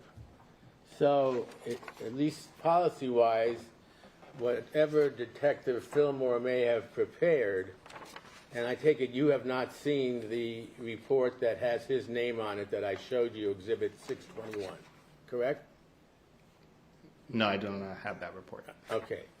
So what you're saying is what the standard procedure is, you will orally state your findings, and he takes notes, and then when he's done, you have no idea what he wrote or did not write in his report, correct? That's correct. Okay. So let me go through this and ask you if you made these statements to Detective Fillmore. Did you tell him that the victim... It's overruled. Did you tell Detective Fillmore that the victim, Fabio Sementilli, sustained 7 total stab wounds in 4 different locations of the body?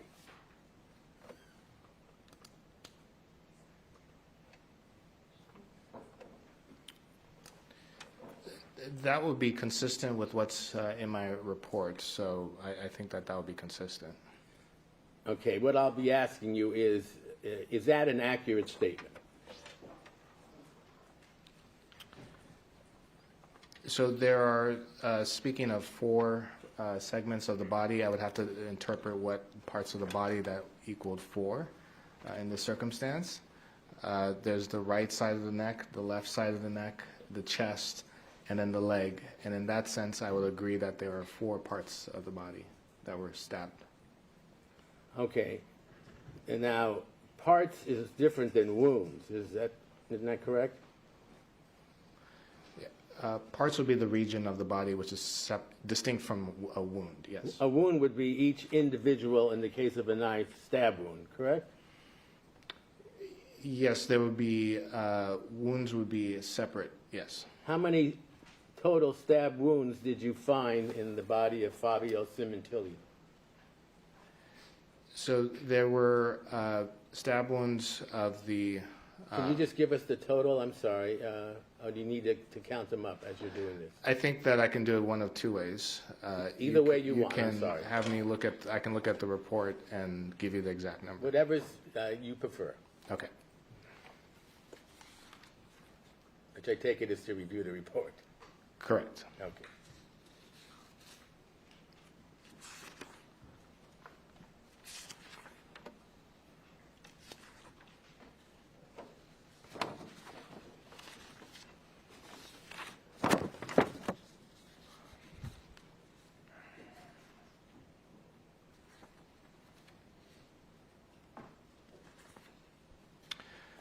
Of the 7 wounds that were described, 1 was described as an incised wound, and then the other 6 were stab wounds. So is it an accurate statement that in total the victim sustained 7 total stab wounds? No. The correct response or answer is 6, and then 1, what was the last one you labeled? Incised wound. And what's the difference between an incised wound and a stab wound? An incised wound is where the wound is longer than it is deep. So like, if I were to cut my arm this way just superficially, it could be 8 inches long, but it would not be very deep.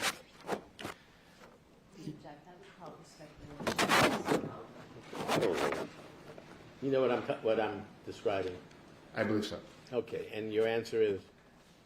If it's superficial, then that would be an incised wound because it's not very deep and it's just longer than it is deep. And how deep approximately would it have to be before you would describe it as a stab wound? That would be, in that circumstance of 8 inches, then it would be anywhere above 8 inches, then it would be qualified as a stab wound. You mean 8 inches in length? In depth, In depth? yes. Were any of these wounds in this case 8 inches deep? No. Well, then I'm a little confused. I could perhaps clarify. Please. It's relative to the wound as it's seen from the outside. If it's a stab wound, it goes deeper than it is long. So it's always relative to the wound, how it appears from the outside is what defines it as a stab wound or an incised wound. Okay, thank you. I feel educated and a little stupid, but thank you very much. So, the statement that there were 4 stab wounds, approximately 4.5 inches deep, I'm sorry, the statement there were 7 total stab wounds in 4 different locations is an accurate statement? Again, been asked and answered, misstates the evidence. So overruled. Incorrect. Okay. Correct answer is the 6th, and what you said the 7th was, correct? 6 stab wounds, and then 1 will be qualified as an incised wound. And the statement in 4 different locations of the body, is that a description you used during the course of the autopsy? That's not my common practice to use that sort of description. All right. Is that an accurate statement? If I were to describe how many parts of the body were involved, I would also include the arm that had those superficial wounds, so then therefore 5 regions of the body. So you're confident that whatever you said that day aloud, if you did, to Detective Fillmore or in his presence, would have been 5 different locations if you were describing the locations of the wounds, correct? If I was asked that question at the time, my answer would have been 5. Or if you just said it out loud? I'm going to object. Calls for speculation unless it has you. That would be true, and the doctor said that's not his type of language, counsel. Okay. Dr. Ukpo, when a detective is present during the autopsy, are you verbally describing what you find to assist him in his notes as opposed to if no one is present and then you'd just be talking to yourself? So yes, the information is provided to the detective, whether they're there or not. They can also receive my report after the fact, but commonplace is that they come during the autopsy. And do you describe the results as you find them, or do they ask you questions at the conclusion or some other procedure? It's rare for the detective to ask me questions. It is more of as a physician, sharing my findings of what I saw was significant that caused the death. So you're confident in saying you would not have said in 4 different locations of the body? It would not be my expectation that my answer would have been that. All right. Did you indicate or state during the course of the autopsy that there was one stab wound in the left chest, piercing the left ventricle chamber of the heart, which was a fatal wound?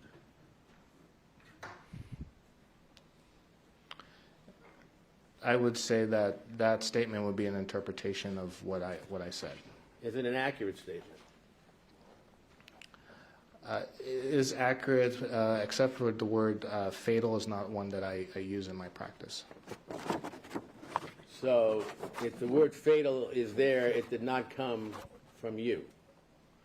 The wording that I use is not fatal, yes, from Did you use a word meaning that the wound by itself could have been the cause of death by itself? Yes. So, okay. The term fatal wound, though, is not used by you, but it's an accurate statement, correct?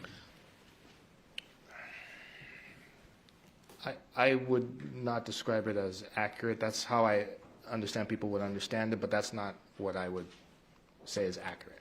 Then you tell me, if you would please, what the distinction would be between a fatal wound and what you found concerning that wound to the right leg. The left, did I tell you left chest or right leg? You were talking about ventricle. I'm sorry. You were talking about ventricle? Yes, left chest. I'm sorry. What would you say?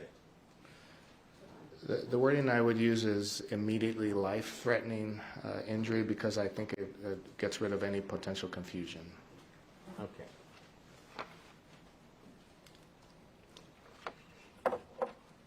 Concerning the right leg, did you indicate that one stab wound was approximately 4.5 inches deep, severing the femoral artery? Yes. That is an accurate statement. Yes. And would you characterize that as a fatal wound, or would you characterize it as what you just indicated? Objection. Unclear. Vague, is that your objection? What? Vague? Yes. It's overruled. You understand the question? Yes. Can you answer it? Yes. Thank you. I would describe that as an immediately life-threatening wound. Just as you described the wound to the left chest, correct? Correct. Next, a wound to the right neck/face, 4 stab wounds right to left and downward. Let me stop there. Is that an accurate statement? Overruled. Each stab wound had its direction, and I believe the majority were in the direction stated. Right to left and downward. Yes. But you're saying there may have been other wounds to the neck face area in addition to those 4? The collectively describing them as all having the same features there are some directions that were consistent throughout for all of them, the 4, and the back to front was consistent, and downward as well. And all right, then we go on. 1 stab wound severed the carotid artery. Is that a correct statement? The carotid artery, yes. Carotid, I'm sorry. I should know that. I get the test every month. Carotid artery. Correct. And if it said fatal wound, you would use the language you've used with the other two, immediately life-threatening. Is that a fair statement? Yes. And finally, an injury to the left neck, one V-shaped stab wound. Is that an accurate statement? Yes. Did you, in the course of your autopsy, estimate the length of the blade used by the murderer? No. Did Detective Fillmore ask you what the approximate or exact length of the blade was, or minimal length? Let me ask you this. Did he ask you any questions about the length of the blade used by the suspect regarding the stab wound in the victim's right leg? There were no discussions about the length of the weapon that was used. Do you, as you sit here right now, or in your notes, have an answer to the question of what the minimal length of the blade would have been to cause the stab wound in the victim's right leg? No. And you cannot give that answer even now at this time, reviewing your notes or anything else? Correct.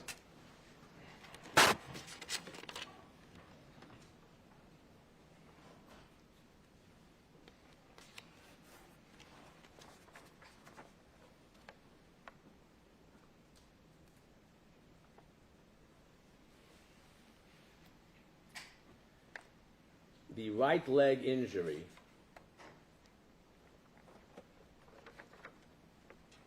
would have to have been caused by a weapon that was at least 4.5 inches long. Is that a correct statement? No.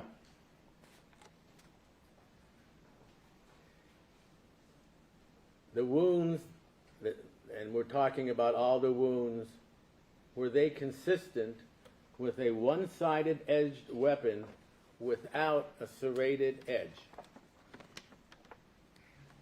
Yes. Meaning that every wound that you observed, let's stick to the ones that were the possible cause of death. How many of those were there? Was there 4 of those, or you tell me?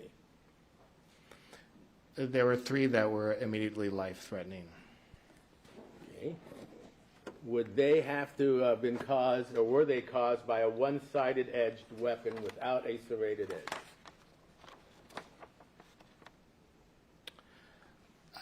I couldn't answer it in that way as asked. Did you make the statement, or is it an accurate statement, I'll leave it at that, that the wounds were consistent with the one-sided edge weapon without a serrated edge? It would be consistent with that, yes. Does that mean it could also be inconsistent with a weapon without a serrated edge?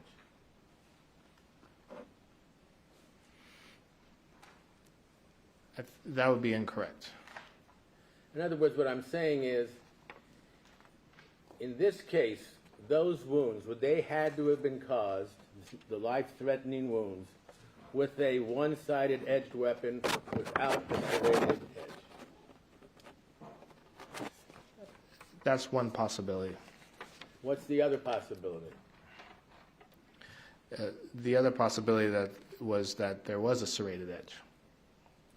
So you're saying, as you sit here today, it could have been caused by any type of knife with or without a serrated edge? I would further qualify with a single-edged knife with or without serration. Would it have to have had a minimal length?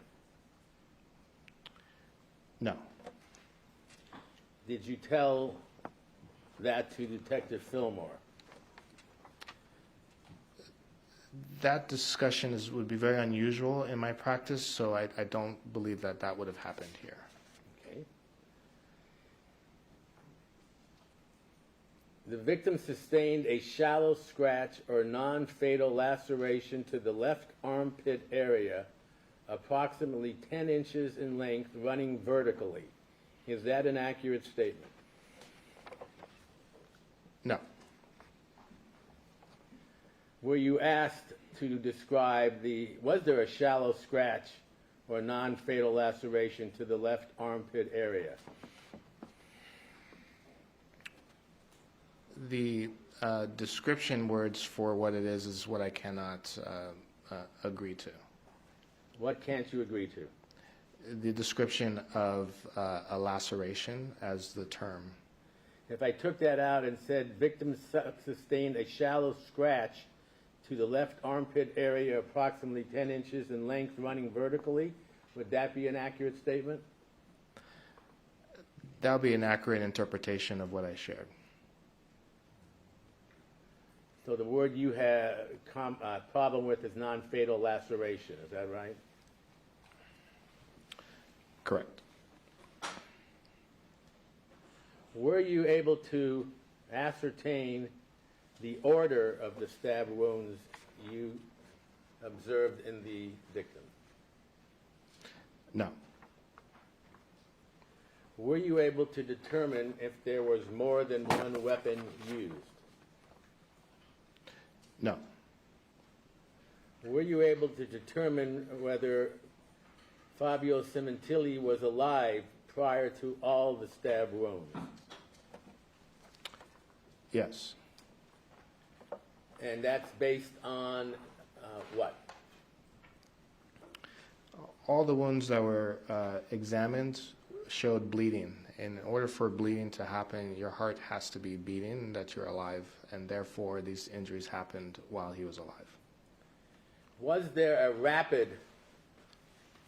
was it rapid bleeding that you observed in the course of the life-threatening wounds?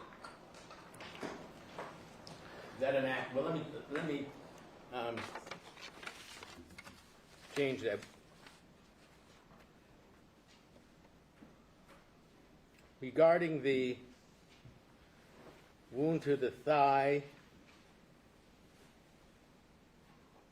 the wound to the jugular vein, the perforation of the right carotid artery, and the perforation of the left ventricle of the heart, would all those injuries be extremely severe and tend to bleed rather rapidly?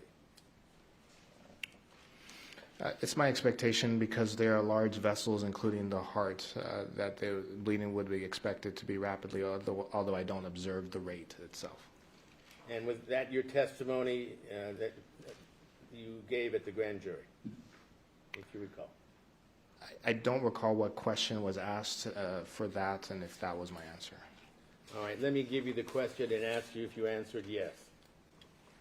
Given not just the thigh, the wound to the thigh that we talked about, but the perforation of the jugular vein, perforation of the right carotid artery, and the perforation of the left ventricle of the heart, again, would those all be injuries that would be extremely severe and tend to bleed rather rapidly? Do you remember that question? I don't recall that specific question. May I approach, Your Honor? Would you read, this is on page 47 of the grand jury, could you read just to yourself lines 20 to 26?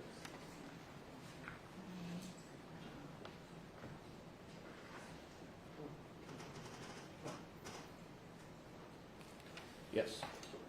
Does that refresh your memory as to whether or not that question was asked of you at the grand jury? Yes. And was it asked, and was your answer yes? Yes. So would you expect death to have occurred in a very short period of time given those injuries? The expected time frame would be minutes for the death to occur. So minutes, not seconds? Minutes, not seconds. So, again, could you tell us what is your estimation of how long the victim lived from the first injury or first wound until he would have died? It's on the order of minutes, given that the brain's response to blood loss had started. Did you say previously about 10 minutes, or did I get that wrong? That's incorrect. Can you give an estimate of how many minutes based on these wounds to this alleged this victim? No.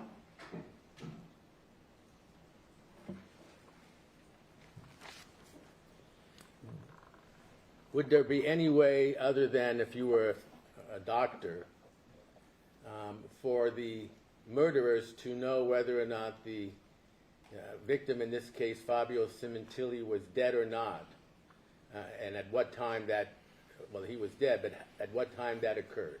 Objection. We call for speculation. Sustained. Also. You were asked about defensive wounds, correct? Yes. Was there an approximate time when you would have not expected the victim to have been able to fight back in any way because of the severity of the wounds and the time that had elapsed in the bleeding?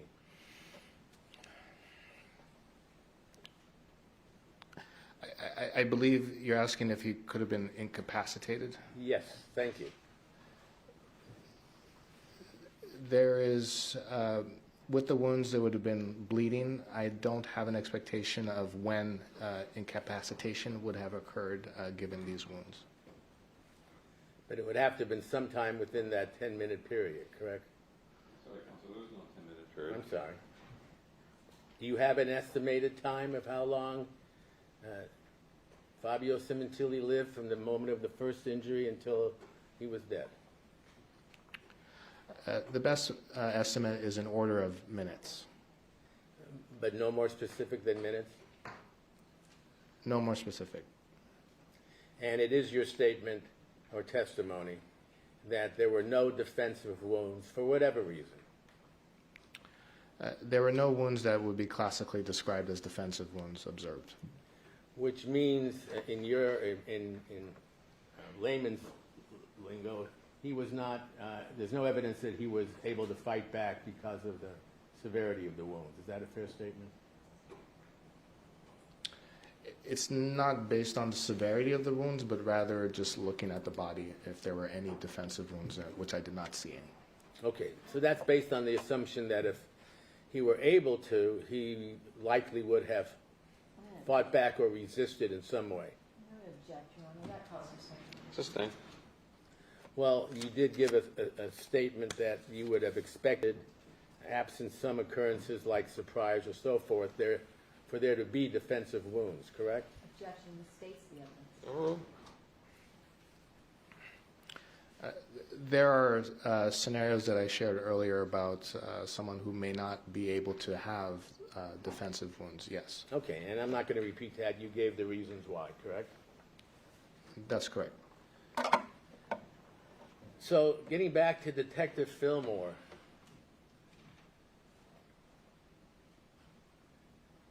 you don't recall him asking any specific questions of you following the autopsy, is that correct? No. What is correct? It's correct that I don't recall any specific questions at the end of the autopsy. Common practice is just a courteous thank you sort of discussion, but no further questions usually. If there had been questions and answers by you, would you have made a notation of that in your notes? No. Do you know who Detective Fillmore is? In what sense? Have you ever come in contact with him before hearing his name today? Yes. And you know him how? It's my recollection in my notes. I note who attended the autopsy, and I noted Detective Fillmore from LAPD. This was 8 years ago. So your notes indicate, and your testimony would be that he did attend the autopsy, correct? That's correct. Did you have your note, is everything you're testifying to today based on your notes as opposed to your actual memory and recollection? This is based off of my efforts in the report to memorialize my findings, and so that is what I'm able to testify to. Okay. So, as far as you remember, and according to your notes, once the autopsy was over, Detective Fillmore likely thanked you and left, correct? That's correct. And he never shared with you any of his notes or reports or anything that he had written down as during the course or after the autopsy? Objection asked and answered. Sustained. Did you have any contact with Detective Fillmore again after that date regarding this case? No, I have no other recollection. Did you discuss, forgive me if I asked this before, you have or have not seen the item Exhibit 621 before today? I have not seen that document that's in your hands, no. It was not brought up to you at all by the prosecution team, either the attorneys or the investigating officers prior to your testimony today? No. Was Detective Fillmore's report or name, let me break it down, was his name mentioned to you at all during the course of your preparation for your testimony today? No. And were any of the findings that I have gone through with you in his report, or notations in his report, mentioned to you or discussed with you in any way with the prosecution or its team prior to your testimony today? Objection assumes facts not in evidence. Sustained.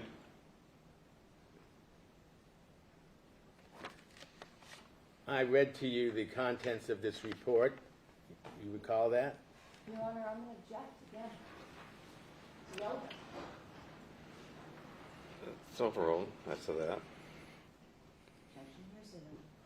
Overruled. That's to that. You can answer. I recall portions of it being read to me. I don't know if the entirety was read to me. And you're talking about right now in court. That's correct. Did any of that occur during the course of, or before you testified today? Any reference to this report at any time, or Dr. Phil, or Detective Fillmore's attendance at the autopsy? Not prior to my testimony. It's my first time seeing that document. And the first time the findings I read to you were discussed? I'm going to object as to the term findings, Your Honor. Sustained. First time the contents of Detective Fillmore's report, which I've gone through with you line by line. Your testimony today is the first time you've become aware of that, correct? Objection assumes facts not in evidence. Sustained. Did anyone else discuss Exhibit 621 with you? Objection asked and answered. It's overruled. That's the document that is in your hands there. No, this is the first I've seen it. Thank you for your patience, and I have no further questions, Your Honor. Just briefly. You don't work for the LAPD, do you? I do not. The medical examiner's department is an independent department. Is that correct? That's correct, and that was part of the name change of our department to medical examiner to further assert that we have always been independent of law enforcement. And if detectives choose to write notes, you have no knowledge what they put in their notes. Would that be fair to say? Well, I'm going to object. That's called for speculation. Just- That's what she's saying. I will sustain as though. Other than defense counsel showing you some piece of paper that you've never seen before, you, as you've said, you have no idea what the contents of any of the reports are in this case. I do not. And when you said that it's possible there is a serrated edge on one or more murder weapon, just as it's possible that there was not a serrated edge on one or more of the sharp objects, that's because, as we talked about on direct exam, there are no pattern marks or tool marks. That's correct. There are some rare circumstances where a serrated blade can leave a particular mark, but that is absent in this case. And there were no injuries that would retain features that will point to any specific weapon. I have nothing further. And for Mr. Levine? No, Your Honor. Thank you, Doctor. Your excuse. You know, it being pizza night, I think we'll take our adjournment now until Monday at 9 a.m. The admission applies. You'll not discuss this case among yourselves or with anyone else. Or form or express any opinion of the cause is finally submitted to you. Enjoy the weekend.